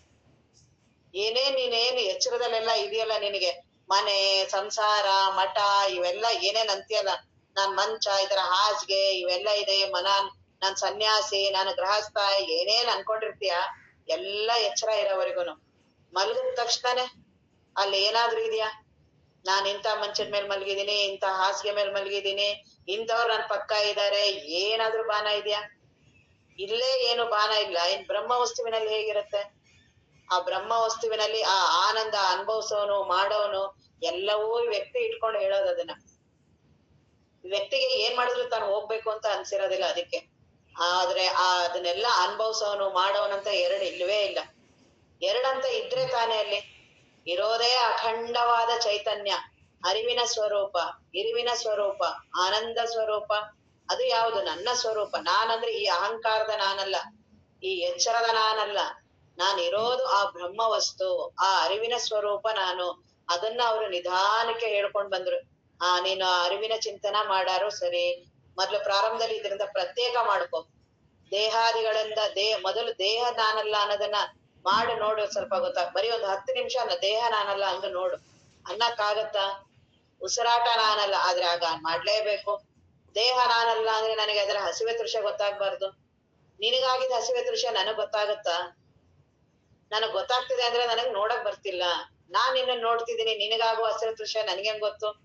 ಈ ತಾಯಿ ಮಕ್ಕಳು ಮೋಹ ಮಮಕಾರದಲ್ಲಿ ಭಾವಿಸ್ತಿರ್ತಾರೆ. ಮಗುಗಾಗೋದೆಲ್ಲ ತಾಯಿ ಗೊತ್ತಾಗತ್ತೆ, ಎಲ್ಲ ಭಾವನೆಗಳವೆಲ್ಲ ಲೋಕದ ಕಥೆಗಳವೆಲ್ಲ. ಸತ್ಯದಲ್ಲಿ ಹಂಗಿಲ್ಲ. ಸೃಷ್ಟಿ ಅವರೇ ಬೇರೆ ಆಗಿರೋದು, ಇವ್ರ ಸೃಷ್ಟಿನೇ ಬೇರೆ. ಅವರ ದೇಹಾದಿಗಳು ಹೇಗೆ 25 ತತ್ವ, ಇವರ ದೇಹಾದಿಗಳಲ್ಲೂ ಇವ್ರ ಭಾವನೆಗಳಲ್ಲಿ ಅವನ್ನೆಲ್ಲ ಮಾಡ್ಕೋಬೋದೇ ಹೊರತು ಒಬ್ರದ ಹಸಿವು ನಿನ್ನ ದೇಹದಲ್ಲಾಗದ ನನಗೇನೂ ಗೊತ್ತಾಗೋದಿಲ್ಲ. ನಿನಗೆ ಹಸಿವೆ ತೃಷ ಆದ್ರೆ ನನಗ್ ಗೊತ್ತಾಗೋದಿಲ್ಲ. ನಿನ್ನ ಮೋಹ ಮಮಕಾರದಿಂದ ನನಗಾಗಿದೆ ಅಂತ ನೀನ್ ಸುಮ್ನೆ ಭಾವಿಸ್ತೀಯ. ಈಗ ರಸ್ತೆಯಲ್ಲಿ ಯಾರೋ ಹೋಗ್ತಿದಾರೆ, ಅವ್ರಿಗೆ ಆಗಿದ್ದೆಲ್ಲ ನಿನಗ್ ಗೊತ್ತಾಗ್ಬೇಕಾಗಿತ್ತಲ್ಲ. ಅವ್ರಿಗೆ ಏನೇನ್ ಆಗ್ತಿದೆ ನಿನಗೆ ಆ ಸುಖ ದುಃಖ ಆಗ್ಬೇಕಿತ್ತಲ್ಲ. ಅವರೇ ಬೇರೆ ನೀನೇ ಬೇರೆ ಅಂತ ಹೇಗಿದ್ಯೋ ಹಾಗೆ ನಿನ್ನ ದೇಹವನ್ನ ನೋಡ್ಬೇಕು. ನನ್ನ ದೇಹವನ್ನ ನಾನು ನೋಡ್ಬೇಕು. ನನ್ನ ದೇಹದಲ್ಲಾಗುವ ನೋವು ನನ್ನ ಅನುಭವಕ್ಕೆ ಬರಬಾರ್ದು. ನನ್ನ ದೇಹದಲ್ಲಾಗುವ ಹಸಿವೆ ತೃಷೆಗಳು ನನಗ್ ಗೊತ್ತಾಗ್ಬಾರ್ದು. ಎಲ್ಲೋ ಯಾರಿಗೂ ಆದ್ರೆ ನನ್ಗೆ ಹೆಂಗಾಗತ್ತೆ? ಆಗ ದೇಹ ನಾನಲ್ಲ. ಇನ್ನ ಮನಸ್ಸಿನ ಸುಖ ದುಃಖಗಳು ಅದು ನಾನಲ್ಲ, ಮನಸ್ಸೇ ನಾನಲ್ಲ. ಇನ್ನ ಸುಖ ದುಃಖಗಳನ್ನ ಯಾಕೆಂದ್ರೆ ಮನಸ್ಸನ್ನ ನಾನು ಅರಿತೀನಿ. ನಾನು ಆ ಮನಸ್ಸು ಈಗ ಬೆಳಗ್ಗೆ ಚೆನ್ನಾಗಿತ್ತು, ಈಗ ಆರಾಮಿರ್ಲಿಲ್ಲ, ಈಗ ನಾ ತುಂಬಾ ಈಗೆಲ್ಲ ಸಾಧನೆ ಎಲ್ಲಾ ಮಾಡ್ದೆ, ಈಗ ನನಗ್ ಆರಾಮಾಯ್ತು, ಈಗ ನಾನ್ ಅಂತೆಲ್ಲ ಆ ಮನಸ್ಸನ್ನೆಲ್ಲ ನನ್ಗ್ ಗೊತ್ತಾಗ್ತಿದ್ಯಲ್ಲ, ನಾನ್ ಅದ್ರಿಂದ ಬೇರೆ ಇದ್ರೆ ಮಾತ್ರ ನನಗ್ ಗೊತ್ತಾಗತ್ತೆ.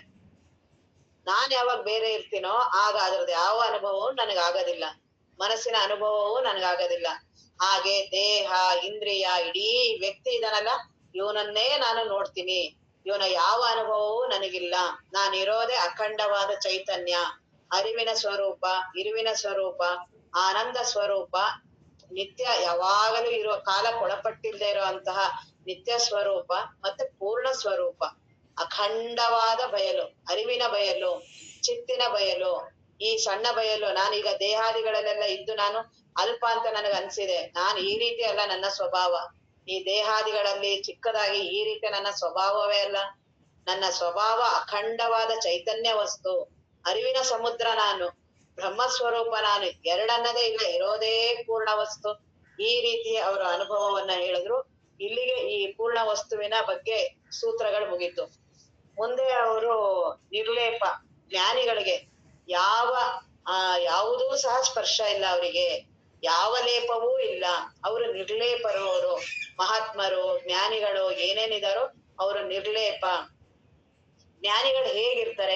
ಈಗೇನೀಗ ಅನುಭವ ಸ್ವರೂಪ ಹೇಳದ್ವಲ್ಲ, ಈ ರೀತಿ ಅನುಭವಿಸಿರುವಂತಹ ಮಹಾತ್ಮರು ಹೇಗಿರ್ತಾರೆ? ಅವರ ಜೀವನ, ಅವರ ಬದುಕೆಲ್ಲ ಕಾಣಿಸ್ತಿರತ್ತಲ್ಲ, ಅವರ ಜೀವನ ಎಲ್ಲ ನಡೆಯುತ್ತಲ್ಲ. ಈಗ ನಮ್ಮ ಅಪ್ಪವರೆಲ್ಲ ಇದ್ರಲ್ಲ, ಅವರು ಜೀವನ್ ಮುಕ್ತರು ಇದ್ರಲ್ಲ, ಅವರು ಮತ್ತೆ ನಮ್ಮ ಹಾಗೆ ಎಲ್ಲ ಹೊರಗಡೆ ತಿಂತಿದ್ರು, ಊಟ ಮಾಡ್ತಿದ್ರು. ಬೆಳಗ್ಗೆ ನಮಗಿಂತ ಬೇಗ ಎದ್ದು ಅವ್ರು ವಾಕಿಂಗ್ ದೇಹದ ಎಲ್ಲಾ ಎಲ್ಲಾರ್ ಜೊತೆನೂ ಅವರು ಸೇರ್ತಿದ್ರು, ಎಲ್ಲಾ ಕಾರ್ಯಕ್ರಮಗಳಿಗೂ ಹೋಗ್ತಿದ್ರು. ಅವ್ರು ಎಂತವ್ರಾರು ಇರ್ಲಿ ಎಲ್ಲವನ್ನೂ ಮಾಡ್ತಿದ್ರಲ್ಲ. ಹಾಗಾದ್ರೆ ಏನು ನನ್ನ ಅನುಭವಕ್ಕೂ ಅವ್ರ ಅನುಭವಕ್ಕೂ ಏನ್ ವ್ಯತ್ಯಾಸ ಇದೆ? ಅವರು ನಮ್ಮಂಗೆ ಇದಾರಲ್ಲ ಅಂತ ಅನ್ಸಿದ್ರೆ ಅದನ್ನ ಅವ್ರ ಜ್ಞಾನಿ ಅನುಭವ ಹೇಗಿರುತ್ತೆ, ಅವ್ರು ಹೇಗಿದೆಲ್ಲ ಸ್ಪರ್ಶ ಇಲ್ಲದೆ ಇರುತ್ತೆ ಅನ್ನೋದನ್ನ ಅವ್ರ ಉದಾಹರಣೆ ಮೂಲಕ ಈ ಸೂತ್ರನ, ಮುಂದಿನ ಸೂತ್ರ 34, ಆ ಸೂತ್ರದ ಮೂಲಕ ಹೇಳ್ತಿದ್ದಾರೆ. ನಿಜವನರಿದ ಯೋಗಿಗಾವ ಕರ್ಮದ ಕಾಟ, ಭಜನೆಯಿಂದಾವ ಪುಣ್ಯದೊಳಗೂಟ. ಆ ಬ್ರಹ್ಮವಸ್ತುವನ್ನು ಅರಿತಿರುವಂತಹ ಮಹಾತ್ಮರಿಗೆ ಯಾವ ಕರ್ಮದ ಕಾಟ? ಅವ್ರ ಇನ್ಯಾವ ಭೋಗ ವಸ್ತುವಿನಲ್ಲಿ ಅವ್ರಿಗೆ ಆಸಕ್ತಿ ಬರುತ್ತೆ? ಅವೆಲ್ಲ ಪುಣ್ಯ ಪಾಪ, ಇಲ್ಲ ಭಜನೆ ಮಾಡಿ ಅವ್ರು ಏನಾದ್ರು ಸಾಧನೆ ಮಾಡಿ ನಾನು ಪುಣ್ಯ ಗಳಿಸ್ಕೋಬೇಕು, ಇಂಥ ಸಾಧನೆ ಮಾಡಿ ನಾನು ಮನಸ್ ನಿಗ್ರಹ ಮಾಡ್ಬೇಕು, ಆ ರೀತಿ ಏನಾದ್ರೂ ಇರುತ್ತಾ ಬ್ರಹ್ಮಜ್ಞಾನಿಗಳಿಗೆ ಅಂತ ಅವ್ರು ಅದನ್ನ ಹೇಳ್ತಿದ್ದಾರೆ. ಬ್ರಹ್ಮಜ್ಞಾನಿಗೆ ಯಾವ ಕರ್ತೃತ್ವ ಭೋಕ್ತೃತ್ವ ಯಾವುದೂ ಸಹ ಇರೋದಿಲ್ಲ ಬ್ರಹ್ಮಜ್ಞಾನಿಗೆ. ಬ್ರಹ್ಮಜ್ಞಾನಿಯ ಅನುಭವವನ್ನ ನಮ್ಗೆ ಏನೂ ಕಂಡುಹಿಡಿಯೋದಕ್ಕಾಗಲ್ಲ. ಏನೇ ನಾನ್ ಮಾತಾಡ್ತೀನಿ ಎಲ್ಲ ವ್ಯಕ್ತಿಯಾಗಿ ಮಾತಾಡ್ತಿರ್ತೀನಿ. ಅದು ವ್ಯಕ್ತಿಯನ್ನು ಮೀರಿರುವಂತಹ ಬ್ರಹ್ಮ ವಸ್ತುವಿನ ಬಗ್ಗೆ ನಾನು ಅಲ್ಪನಾಗಿ ನನ್ನ ಬುದ್ಧಿಯಿಂದ ನಾನು ಹೇಗೆ ಅವ್ರನ್ನ ಮಾತಾಡ್ಬೋದು? ಈಗ ನಮ್ಮ ಅಪ್ಪವ್ರು ಏನ್ ಅನುಭವಿಸ್ತಿದ್ರಲ್ಲ ಬ್ರಹ್ಮ ವಸ್ತು, ನನಗೆ ಹೇಗ್ ಗೊತ್ತಾಗುತ್ತದು? ನಾನ್ ಬರೀ ವ್ಯಕ್ತಿಯಾಗಿ ಜೀವನಾಗಿ ಇದ್ದೇ ಗೊತ್ತೇ ಹೊರ್ತು ನನ್ನ ಬುದ್ಧಿ ಶಕ್ತಿಗೆ ನಾನ್ ಏನ್ ಅಧ್ಯಯನ ಮಾಡಿರ್ತೀನಿ, ನಾನ್ ಏನ್ ತಿಳುವಳಿಕೆ ಇರುತ್ತೆ ಅಷ್ಟೇ ಮಾತ್ರ ನಾನು ಅದನ್ನ ಭಾವಿಸ್ಬೋದು. ವಿವೇಕಾನಂದರು ಒಂದು ಹೇಳ್ತಾರೆ, ದೇವ್ರನ್ನ ಮಾಡ್ಬೇಕು ಅಂತ ಎಮ್ಮೆಗಳೆಲ್ಲ ಅನ್ಕೊಂಡ್ವಂತೆ. ಅದಕ್ಕೆ ಆ ಎಮ್ಮೆಗಳೆಲ್ಲ ಸೇರಿ ಅದ್ರಿಗಿಂತ ದೊಡ್ಡ ಎಮ್ಮೆ ಮಾಡುದು. ಅಷ್ಟೇ ಸ್ವಭಾವ, ಅಷ್ಟೇ ಆಗೋದು. ಈಗ ನಾವು ಅಷ್ಟೇನೆ, ಈಗ ನಾವು ಗುರುಗಳನ್ನ ಮಹಾತ್ಮರನ್ನ ಅವ್ರ ಬ್ರಹ್ಮಜ್ಞಾನಿಗಳಂತ ಹೇಗ್ ಕಂಡಿಡಿಯಕ್ಕಾಗತ್ತೆ? ಹೇಗ್ ನಮ್ಗೆ ಅನುಭವಕ್ಕೆ ಬರುತ್ತೆ? ಅಪ್ಪಾಜಿ ಯಾವಾಗ್ಲೂ ಹೇಳ್ತಿದ್ರು, ನಿಮ್ಗೇನ್ ಗೊತ್ತಾಗುತ್ತೆ ಅಪ್ಪ ಅವ್ರದ್ದು? ಅವ್ರ ಬ್ರಹ್ಮಜ್ಞಾನಿಗಳಂತ ನೀವ್ ಬರೀ ಹೊರಗಿನ ಬಗ್ಗೆ ನೋಡಿ ನೀವ್ ಹೇಳ್ಬೋದು, ಅವ್ರ ಆಹಾರ ಕಡಿಮೆ ತಗೋಬಹುದು, ವೈರಾಗ್ಯ ಅವರು ತುಂಬಾ ದುಡ್ಡು ಮುಟ್ಟಲ್ಲ ಅವರು, ಆ ರೀತಿ ಅವನ್ನೆಲ್ಲ ಹೇಳ್ಬೋದೇ ಹೊರ್ತು ಅವ್ರ ಅಂತರಂಗದಲ್ಲಿ ಬ್ರಹ್ಮ ವಸ್ತುವನ್ನೇ ಇದಾರೆ ಅಂತ ನನ್ಗೆ ಗೊತ್ತಾಗುತ್ತೆ? ಯಾರು ಮುಮುಕ್ಷು ಇರ್ತಾರೋ, ಯಾರು ತುಂಬಾ ತೀವ್ರವಾದ ಮುಮುಕ್ಷು ಇರ್ಬೇಕು ಅಂತವ್ರಿಗೆ ಮಾತ್ರ ಅವ್ರು ನಮ್ಮ ಗುರುಗಳು, ಅವ್ರ ಬ್ರಹ್ಮಜ್ಞಾನಿಗಳಂತ ಅವ್ರೊಬ್ರಿಗೆ ಗೊತ್ತಾಗದ. ಇನ್ನೆಲ್ಲರೂ ಭಕ್ತರು ಇರ್ತೀವಿ, ಫಾಲೋವರ್ಸ್ ಇರ್ತೀವಿ, ಎಲ್ಲರೂ ಮಾಡ್ತಿದಾರೆ ಅಂತ ಮಾಡ್ತಿರ್ತೀವಿ, ನಮಗೆ ಅನುಭವದಲ್ಲಿ ಇರೋದಿಲ್ಲ. ಆದ್ರೆ ಹೋಗ್ತಾ ಹೋಗ್ತಾ ಮಹಾತ್ಮರ ಹತ್ರ ಆದ್ರೆ ಅಂತ ಮಹಾತ್ಮರ ದರ್ಶನ ಅವ್ರನ್ನೆಲ್ಲಾ ಮಾಡ್ತಾ ಮಾಡ್ತಾ ನಮಗೂ ಅನುಭವ ಬರಕ್ ಪ್ರಾರಂಭ ಆಗುತ್ತೆ.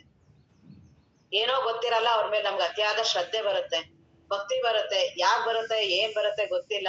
ಯಾವ ಪೂರ್ವ ಜನ್ಮದ ಪುಣ್ಯದಿಂದನೋ ಸುಕೃತ ನಾವು ನಿಷ್ಕಾಮ ಕರ್ಮ ಮಾಡಿರ್ತೀವಿ. ಇಲ್ಲ ಅಂದ್ರೆ ಬ್ರಹ್ಮಜ್ಞಾನಿಗಳ ನಮಗೆ ಸಂಪರ್ಕನೇ ಸಿಗೋದಿಲ್ಲ. ಅವ್ರ ಪಕ್ಕದಲ್ಲಿ ಇದ್ರೂ ಅವ್ರಿಗೆ ಗೊತ್ತಾಗೋದಿಲ್ಲ ನಮ್ಗೆ. ಅವ್ರ ಸುತ್ತಮುತ್ತನೇ ಎಷ್ಟು ಜನ ಇರ್ತಾರೆ, ಅವ್ರು ಯಾರಿಗೂ ಅವ್ರ ಬ್ರಹ್ಮಜ್ಞಾನಿಗಳು ಅಂತ ಗೊತ್ತಿರಲ್ಲ. ದೂರದಿಂದ ಎಲ್ಲೋ ಒಬ್ರು ಯಾರೋ ಬರ್ತಾರೆ. ಎಲ್ಲೋ ಎತ್ತಣ ಮಾಮರ ಎತ್ತಣ ಕೋಗಿಲೆ, ಅದು ಪ್ರಕೃತಿಯ ರಹಸ್ಯ. ಅದು ನಮ್ಗೆ ಏನೋ ನಮ್ಗೆ ಅದ್ರ ಬಗ್ಗೆ ಗೊತ್ತಾಗೋದಿಲ್ಲ. ಶಿಶಾಳ ಶರೀಫ್ರು ಎಲ್ಲಿದ್ರು, ಗುರು ಗೋವಿಂದ ಭಟ್ರು ಎಲ್ಲಿ, ಒಬ್ರಿಗೊಬ್ರು ಏನಾದ್ರು ಸಂಪರ್ಕ ಇದೆಯಾ?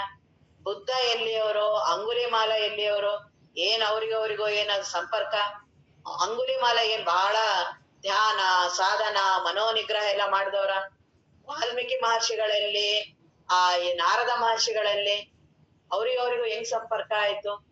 ಹೇಗೆ ಅವರ ಭೇಟಿ ಆಯ್ತು? ಈಗ ಎಲ್ಲಾ ಮಹಾತ್ಮರ ಜೀವನವನ್ನ ತಗೊಳ್ಳಿ. ಸಿದ್ಧಾರೂಢರ ಹತ್ರ ಎಷ್ಟು ಜನ ಸಾಧಕರು ಬಂದ್ರು. ಅವ್ರು ಯಾರನ್ನೂ ಮಹಾತ್ಮರು ಕರಿಯಲ್ಲ, ಆದ್ರೆ ಅವ್ರಗಡೆ ಬರ್ತಾರಲ್ಲ. ಹೇಗೆ ಹೇಗೆ ಒಂದು ಹೂವು ಅರಳಿದ್ರೆ ತುಂಬಿ ತಾನೇ ಬರುತ್ತಲ್ಲ, ಆ ರೀತಿ ಒಬ್ರು ಮಹಾತ್ಮರು ಇದ್ರೆ ಅಲ್ಲಿ ತಾನೇ ಸಾಧಕರು ಬರ್ತಾರೆ. ಎಲ್ಲಾ ರೀತಿಯವರು ಬರ್ತಾರೆ. ಪ್ರತಿಯೊಬ್ಬರು 4 ರೀತಿ ಇರ್ತಾರೆ: ಭಕ್ತ, ಅರ್ಥಾರ್ಥಿ, ಜಿಜ್ಞಾಸು, ಮುಮುಕ್ಷು. ಅಂದ್ರೆ ಮೊದ್ಲು ಒಬ್ಬ ಭಕ್ತ, ಅವನ್ ಬರೀ ಅವ್ರ ಭೇಟಿ ಮಾಡಿ ನಮಸ್ಕಾರ ಮಾಡ್ಕೊಂಡು ಹೋಗ್ಬೇಕು ಅಂತಾನೂ ಇರೋರು ಬರ್ತಾರೆ. ಏನ್ ಇವ್ರು ಅಂತ ಆಶ್ಚರ್ಯದಿಂದ ನೋಡೋರು ಬರ್ತಾರೆ. ಪರೀಕ್ಷೆ ಮಾಡೋರು ಬರ್ತಾರೆ. ಅವ್ರನಿಂದ ಅತಿ ಭಕ್ತಿಯಾಗಿ ಸಮರ್ಪಿಸ್ಕೊಳ್ಳೋರು ಬರ್ತಾರೆ. ಮುಮುಕ್ಷುನೂ ಬರ್ತಾನೆ. ಎಲ್ಲಾ ರೀತಿಯವರು ಬರ್ತಾರೆ. ಅದ್ರಲ್ಲಿ ಎಲ್ಲಾರ್ಗಿಂತ ಅತೀ ಶ್ರೇಷ್ಠವಾಗಿರೋನು ಮುಮುಕ್ಷು. ನೀವೇನ್ ಅನುಭವಿಸಿದೀರ ಆ ಬ್ರಹ್ಮಜ್ಞಾನವನ್ನ ನಾನು ಅನುಭವಿಸ್ಬೇಕು, ನಾನು ನಿಮ್ಮಂಗೆ ಆಗ್ಬೇಕಂತನಲ್ಲ, ಅವನೇ ಅತಿಯಾದ ಶ್ರೇಷ್ಠ. ಇನ್ನೆಲ್ಲಾರುನು ಇದಲ್ಲ ಪ್ರಾಪಂಚಿಕ, ಅದೆಲ್ಲ ಲೌಕಿಕನೇ. ಅದೆಲ್ಲ ಅವ್ರ ಎಂತ ಶ್ರೇಷ್ಠ ಸಾಧಕರೇ ಇರ್ಲಿ, ಅದೆಲ್ಲವೂ ಲೌಕಿಕಕ್ಕೆ. ಯಾರು ಬ್ರಹ್ಮಜ್ಞಾನ ಪಡಿಬೇಕಂತ ಬರ್ತಾರಲ್ಲ, ಅವನೊಬ್ನೇ ಅತ್ಯಂತ ಶ್ರೇಷ್ಠ. ಮಹಾತ್ಮರು ಬಂದಿರೋದು ಅದಕ್ಕೇನೆ. ಅವರಿಗೂ ಅದೇ ಹಪಾಪಿ, ಬ್ರಹ್ಮಜ್ಞಾನ ಪಡಿಬೇಕು ಅಂತಾನೆ ಹಪಾಪಿನೇ ಹೊರ್ತು, ನೀ ಸಂಸಾರದಲ್ಲಿ ಬಹಳ ತನ್ಮಯವಾಗಿ ದೇಹಾದಿಗಳನ್ನ ಬಹಳ ಮೋಹ ಮಾಡಿ ಇದ್ರಲ್ಲಿ ಇರ್ಬೇಕು ಅಂತ ಮಹಾತ್ಮರಿಗಿಲ್ಲ. ಅವ್ರು ನಮ್ಮನ್ನ ಬ್ರಹ್ಮಜ್ಞಾನಿ ಮಾಡ್ಬೇಕಂತಾನೆ ಅವರ ಜನ್ಮ. ಅದಕ್ಕೆ ಅಂತಾನೆ ಅವರ ತಮ್ಮ ಬದುಕು. ಏನು ನಮ್ಮ ಅಪ್ಪ ಅವ್ರ ಬದುಕು ಹೇಗ್ ಬದುಕಿದ್ರು ಅವರು, ನಮ್ಮ ಸಾಧಕರು ಅವ್ರು ಅಂತಿದ್ರು. ಅವರು ನಮ್ಮನ್ನ ಎಲ್ಲಾರು ನೋಡ್ತಿರ್ತಾರೆ, ಗುರುಗಳಾಗೋದು ಅಷ್ಟು ಸುಲಭ ಅಲ್ಲ ಅಂತ ಅಪ್ಪಾಜಿಗೆ ಹೇಳ್ತಿದ್ರು. ಯಾಕೆಂದ್ರೆ ಅವ್ರ ಮಾರ್ಗ, ಅವ್ರೆಲ್ಲಾರು ಅವ್ರನ್ನ ಲಕ್ಷ್ಯ ಕೊಡ್ತಿರ್ತಾರೆ. ಗುರುಗಳು ಹೇಗಿರ್ತಾರೋ ಹಾಗೆ ಶಿಷ್ಯರು. ಗುರುಗಳು ಹೇಗೆ ಮಾಡ್ತಾರೆ, ಅದಕ್ಕೆ ಅಪ್ಪವ್ರು ಒಂದ್ ದಿನ ತಮ್ಮ ಕ್ರಮವನ್ನ ತಪ್ಪಿಸ್ಲಿಲ್ಲ. ಒಂದು ನಿಮಿಷ ಆ ಕಡೆ ಈ ಕಡೆ ವ್ಯತ್ಯಾಸ ಮಾಡ್ತಿರ್ಲಿಲ್ಲ. ಅವರ ದಿನ ಬೆಳಗ್ಗೆ 3:30 4 ಗಂಟೆಗೆ ಎದ್ರೆ ರಾತ್ರಿ 10 ಗಂಟೆ ಮಲಗೋವರ್ಗುನು ಬರೀ ಇದೇ ಬದುಕೋರ್ದು. ಬರೀ ಅವ್ರಿಗೆ ಏನ್ ಅವಶ್ಯಕತೆನೇ ಇಲ್ಲ, ಅವ್ರಿಗೆ ಯಾವುದೂ ಇದ್ರದ ಅವಶ್ಯಕತೆ ಇಲ್ಲ. ಆದರೆ ನಮ್ಮಂತ ಸಾಧಕರು ಮುಮುಕ್ಷುಗಳು ನಾವೆಲ್ಲ ಉದ್ಧಾರ ಆಗ್ಬೇಕು. ನಮ್ಮ ಜೀವನನು ಅವ್ರ ಜೀವನನ ಯಾಕೆ ಆ ರೀತಿ ಮಾಡಿದ್ರೆ ನಾವು ಆ ರೀತಿ ರೂಪಿಸ್ಕೋಬೇಕು ಅಂತ, ನಾವು ಆ ರೀತಿ ಬದುಕ್ಬೇಕು ಅಂತ. ಅವ್ರಿಗೇನ್ ವೈರಾಗ್ಯದ ಅವಶ್ಯಕತೆ ಇಲ್ಲ, ಅವ್ರಿಗೆ ಯಾವ ಕ್ರಮಬದ್ಧ ಜೀವನದ ಅವಶ್ಯಕತೆ ಇಲ್ಲ. ಜೀವನ ಬಹಳ ಏನು ಅವ್ರದ್ದು ತುಂಬಾ ನೀಟ್ ಅಂದ್ರೆ ನೀಟು. ಒಂದು ಸ್ವಲ್ಪನಾದ್ರೂ ವ್ಯತ್ಯಾಸ. ಅವ್ರ ಸ್ವಚ್ಛತೆ ಎಷ್ಟು, ಅವರ ಬದುಕು ಸ್ವಚ್ಛತೆ, ಮನಸ್ಸು ಸ್ವಚ್ಛತೆ, ಪರಿಸರ ಸ್ವಚ್ಛತೆ. ಇಡೀ ಏನಾರು ಶುಭ್ರ ಅಂತಿದ್ರೆ ಅದು ಆ ರೀತಿ ಅವ್ರು ಬದುಕ್ತಿದ್ರಲ್ಲ, ಅವ್ರಿಗೋಸ್ಕರನ ಅದು. ಎಲ್ಲವೂ ಶಿಷ್ಯನಿಗೋಸ್ಕರ, ಎಲ್ಲವೂ ಮುಮುಕ್ಷಗಳಿಗೋಸ್ಕರ. ಯಾಕೆಂದ್ರೆ ನಾವು ಆ ರೀತಿ ಮಾಡ್ಲಿ ಅಂತ ಅವ್ರು ಅದನ್ನ ಹೇಳ್ತಿದ್ರು. ಬದುಕು ತುಂಬಾ ಶ್ರೇಷ್ಠ, ತುಂಬಾ ಅದನ್ನ ದೇವ್ರಿಗೆ ಇವ್ರು ಆಮೇಲೆ ಇರ್ಲಿ, ಮೊದ್ಲು ಬದುಕು ಸ್ವಚ್ಛ ಮಾಡ್ಕೊಂತಿದ್ರು ಅವ್ರು. ಮೊದ್ಲು ಬದುಕನ ಕ್ರಮಬದ್ಧ ಮಾಡ್ಕೊ, ಆಮೇಲೆ ಬ್ರಹ್ಮಜ್ಞಾನ ಎಲ್ಲನೂ. ಬ್ರಹ್ಮಜ್ಞಾನ ತಾನೇ ಬರುತ್ತೆ. ಅಪ್ಪೋರು ಬದುಕಿಗೆ ಬಹಳ ಮಹತ್ವ ಕೊಟ್ಟಿದ್ರು. ಹೇಗೇಗೋ ಬದುಕೋದು, ಯಾವಾಗ್ಲೋ ಎದಳೋದು, ಹೆಂಗ್ರಿ ಆಗ್ತಾರೆ ಸಾಧಕರು ಅಂತ ಅಪ್ಪೋರು. ಅವ್ರು ಅದನ್ನ ಬಹಳ ಮಾಡ್ತಿದ್ರು. ಅದ್ರಲ್ಲಿ ಕೊಲ್ಲಾಪುರದಲ್ಲಿ ಎಲ್ಲಾ ಸನ್ಯಾಸಿ ಶಿಷ್ಯರಿಗೆಲ್ಲಾ ನಮ್ಗೆ ಕ್ಲಾಸ್ ಮಾಡ್ತಿದ್ರ. ನಾವು ಎಲ್ಲ ಇರ್ತಿದ್ವಲ್ಲ, ಅದ್ರಲ್ಲಿ ಒಬ್ರು ಸನ್ಯಾಸಿ ಗುರುಗಳು, ನಾನು ಅವ್ರ ನಿಧಾನಕ್ಕೆ ಎದಳ್ತಾರೆ, ಅವರು 4-5 ಗಂಟೆ ಮೇಲೆ 5-5:30 ಮೇಲೆಲ್ಲ ಎದಳ್ತಾರೆ ಅಂದಾಗ ಅಪ್ಪೋರು ತುಂಬಾ ಸೀರಿಯಸ್ ಆಗಿ ಹೇಳಿದ್ರು, ಆ ರೀತಿ ಮಾಡ್ಬಾರ್ದು, ಎದಳ್ಲೇಬೇಕು 4 ಗಂಟೆಗೆ, ತಣ್ಣೀರ್ ಸ್ನಾನನೇ ಮಾಡ್ಬೇಕು ಸನ್ಯಾಸಿ ಅಂತ ಹಂಗೆ ಹೇಳ್ತಿದ್ರು. ಮತ್ ಅವ್ರ ಹತ್ರ ಇದ್ದವ್ರನ್ನೆಲ್ಲ ಹಾಗೆ ಇದ್ರು ಅವ್ರೆಲ್ಲಾರು. ಅಲ್ಲಿ ಯಾವ ವೈಭೋಗ ಜೀವನ. ಯಾಕೆ ಅಂದ್ರೆ ಬ್ರಹ್ಮಜ್ಞಾನ ಪಡಿಬೇಕಾಗಿದೆ. ಆರಾಮಾಗಿ ಏನ್ ಬೇಕಾದ್ ತಿಂದೆ, ಏನ್ ಬೇಕಾದ್ರೂ ಮಲ್ಕೊಂಡೆ, ಆರಾಮಾಗಿ ಎಲ್ಲಾ ಪ್ರಾಪಂಚಿಕರ ಏನ್ ಸಂಸಾರದಲ್ಲಿ ಬರೀ ದೇಹಾದಿಗಳ ಮಾತಾಡೋರು ಅಂತವ್ರದನ್ನೇ ಮಾತಾಡಿ ಅಂತವ್ರ ಸವಾಸನೆ ಮಾಡಿ ಬ್ರಹ್ಮಜ್ಞಾನದ ಬಗ್ಗೆ ಮಾತಾಡೋದು. ಆ ಬ್ರಹ್ಮ ಆತ್ಮ ಏನಾದ್ರೂ ಮೈಗೂಡುತ್ತಾ? ಅಂತವ್ರದೇ ಸಹವಾಸ, ಜಡ ಸಂಘ, ಜನಸಂಗರತಿ, ಬಿಡದಾಸಕ್ತಿ, ವಿಷಯ ತರ್ಕ ಇವುಗಳನ್ನ ಮಾಡ್ತಾ ಇರೋರಿಗೆ ಹೇಗೆ ಬ್ರಹ್ಮಜ್ಞಾನ ಆಗತ್ತೆ? ಅವ್ರೇನ್ ಇವಾಗ ಹೇಳ್ತಿದಾರಲ್ಲ, ನಿಜವನ್ನರಿದ ಯೋಗಿಗಳು ನಾವು ಆಗ್ಬೇಕಾಗಿರೋದು. ನಾವು ಆ ನಿಜವನ್ನ ಅರಿಬೇಕಾಗಿರೋಂತ ಮುಮುಕ್ಷುಗಳು, ನಾವೂ ಸಾಧಕರು. ಹೇಗೆ ಎಲ್ಲಾ ಮಹಾತ್ಮರು ಜೀವನವನ್ನ ತಮ್ಮ ಜ್ಞಾನ ಚಿಂತನೆಗಾಗಿ ಅವ್ರು ಯಾವ್ದಾರು ಮಾರ್ಗ ಇರ್ಲಿ, ಆದ್ರೆ ಅದಕ್ಕಾಗಿ ಬದುಕನ್ನ ಬಿಟ್ರಲ್ಲ. ನಾವು ಹಾಗಿಟ್ರೇನೆ ಆತ್ಮಜ್ಞಾನ ಆಗೋದು. ಆತ್ಮಜ್ಞಾನ ಪಾರ್ಟ್ ಟೈಮ್ ಅಲ್ಲ. ಬೆಳಗ್ಗೆ ಇಷ್ಟ ಕೇಳ್ದೆ ಓದೆ ಮಾಮೂಲಿ ತನ್ಮಯವಾಗಿ ಮೋಹ ಮಮಕಾರಗಳು, ಅದ್ರಲ್ಲೇ ದುಡ್ಡು ರಾಗ ದ್ವೇಷ ಅದ್ರಲ್ಲೇ ಮುಳುಗಿ ಮಾಡಿ ಹೆಂಗ ಆಳಕ್ಕಿಳಿಯುತ್ತೆ ಅದು? ಹೇಗೆ ದೇವನ ಪ್ರವೇಶ ಆಗತ್ತೆ? ಅವುಗಳನ್ನೆಲ್ಲ ಸ್ವಲ್ಪ ಕಡಿಮೆ ಮಾಡ್ಲೇಬೇಕು. ಅವನ್ನೆಲ್ಲ ಅದ್ರಲ್ಲಿ ಯಾವ ಕಾಂಪ್ರಮೈಸು ಇಲ್ಲ. ಇಲ್ಲ ಇಲ್ಲ ಅದ್ರ ಪಾಡ್ಗ ಅದಾಗತ್ತೆ, ಇದ್ರ ಪಾಡ್ಗಾಗತ್ತೆ. ಜ್ಞಾನಿನೂ ಸಹ ಆ ರೀತಿ ಅನ್ನಲ್ಲ.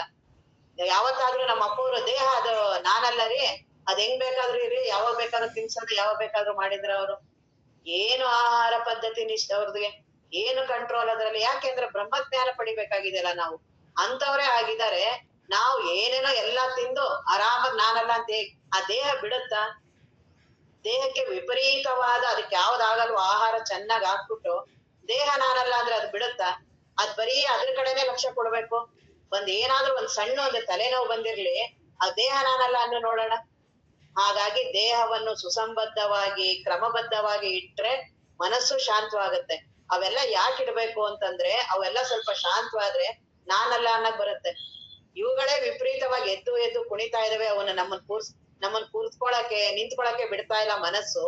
ವಿಪರೀತ ಹೊರಗಡೆ ವಿಷಯಾದಿಗಳಲ್ಲಿ ಕಣ್ಣು ಕಿವಿ ಏನ್ ವಿಪರೀತವಾಗಿ ಬಳಸೋದು? ಅದು ಯಾವ್ದಕ್ಕೆ? ಅದೇ ಶಬ್ದಾದಿ ರೂಪಗಳ, ಅದೇ ಮೋಹ ಮಮಕಾರಗಳದೆ. ಟಿವಿ ನೋಡಿದ್ರೆ ಏನು, ಮೊಬೈಲ್ ಅಲ್ಲಿ ನೋಡಿದ್ರೆ ಏನು, ಪೇಪರ್ ಅಲ್ಲಿ ಓದಿದ್ರೇನು, ಅವುಗಳ ವೈಭೋಗನೆ. ಅವುಗಳನ್ನೇ ವಿಪರೀತ ಮಾಡ್ತೀವಿ ನಾವು. ಅವುಗಳನ್ನ ಮಾಡಿ ಬ್ರಹ್ಮಜ್ಞಾನದ್ ಮಾತಾಡ್ತೀವಿ. ಹೇಗೆ ಬ್ರಹ್ಮಜ್ಞಾನ ಅಳ್ವಡುತ್ತೆ? ನಮ್ಮ ಅಪ್ಪ ಅವ್ರು ಒಪ್ತಾ ಇರ್ಲಿಲ್ಲ ಇದನ್ನ. ಅವುಗಳನ್ನೆಲ್ಲ ಈ ತರ ವಿಪರೀತ ಕಣ್ಣುಗಳನ್ನ ಬಳಸು, ದೇವರಿಗಾಗಿ ಬಳಸು. ಕಿವಿಯನ್ನು ಬಳಸು. ಭದ್ರಂ ಕರ್ಣೇಭಿ ಶೃಣಿಯಾಮ ದೇವಾಹ, ಶಾಂತಿ ಮಂತ್ರ, ಎಲ್ಲಾ ಉಪನಿಷತ್ತುಗಳ ಶಾಂತಿ ಮಂತ್ರ. ಚಿಕ್ಕ ಚಿಕ್ಕ ಹುಡುಗರು, ಅವ್ರಿಗೆ ನಮ್ಮಷ್ಟು ವಿಷಯಾದಿಗಳಿರ್ಲಿಲ್ಲ, ಅಂತವ್ರು ಸಹ ಈ ಮಂತ್ರಗಳನ್ನ ಹೇಳ್ತಾ ಇದ್ರು. ನನ್ನ ಕರ್ಣಗಳನ್ನ ಸಶಕ್ತವನ್ನಾಗಿ ಮಾಡು, ಕಣ್ಣು ಸಶಕ್ತವಾಗಿರ್ಲಿ. ನಾನು 100 ವರ್ಷ ನಾನು ಬ್ರಹ್ಮಜ್ಞಾನ ಪಡೆಯೋವರೆಗೂ ಇವೆಲ್ಲವೂ ಸಶಕ್ತ ಬೇಕು. ಆಗ ನಾನಲ್ಲ ಅಂತ ಅನ್ನೋದಕ್ ಬರುತ್ತೆ. ಕೈ ಕಾಲು ನನ್ ಕುತ್ಕೊಳಕ್ ಆಗ್ತಿಲ್ಲ, ಕಾಲ್ ಹಿಡ್ಕೊಂಡಿದೆ ಕೈ ಹಿಡ್ಕೊಂಡಿದೆ, ನಾನಲ್ಲ ಅಂತ ಹೇಗಂತೀಯ ನೀನು? ದೇಹ ಅದಕ್ಕೆ ಕಲು ಧರ್ಮ ಶರೀರ ಮಾಧ್ಯಮ ಕಲು ಧರ್ಮ ಸಾಧನಂ. ನಮ್ಮ ಅಪ್ಪವ್ರು ಅದನ್ನ ಹೇಳಿರೋದ್ರಿಂದ ನಾವೆಲ್ಲರೂ ಅವರೇ ನಮ್ಗೆ ಇವಾಗಿರೋದು. ನಾವ್ ಇವಾಗ ನೋಡಿರೋಂಥವ್ರು. ಮೊದಲಿನ ಮಹಾತ್ಮರು ಅವ್ರು ಅವಧೂತರು, ಅವ್ರದೆಲ್ಲ ನಮಗ್ ಆಗೋದಿಲ್ಲ. ನಮ್ಗೆ ಈಗ ಅಪ್ಪವ್ರು ಅವ್ರದೆಲ್ಲ ಬಿಡ್ರಿ ಅಂತಿದ್ರು, ನಿಮ್ದು ಇವಾಗ ಹೇಳ್ರಿ ಅಂತಿದ್ರು. ಅದಕ್ಕೆ ನಮ್ಮ ಅಪ್ಪವ್ರೇ ನಮ್ಗೆ ಆದರ್ಶ. ಅವ್ರು ಯಾವ ರೀತಿ ಹೇಳಿದಾರೋ ಆ ರೀತಿ ನಮ್ ಜೀವನ ಎಲ್ಲ ಮಾಡೋಣ. ಪುನಃ ನಾಳೆ ನೋಡೋಣ.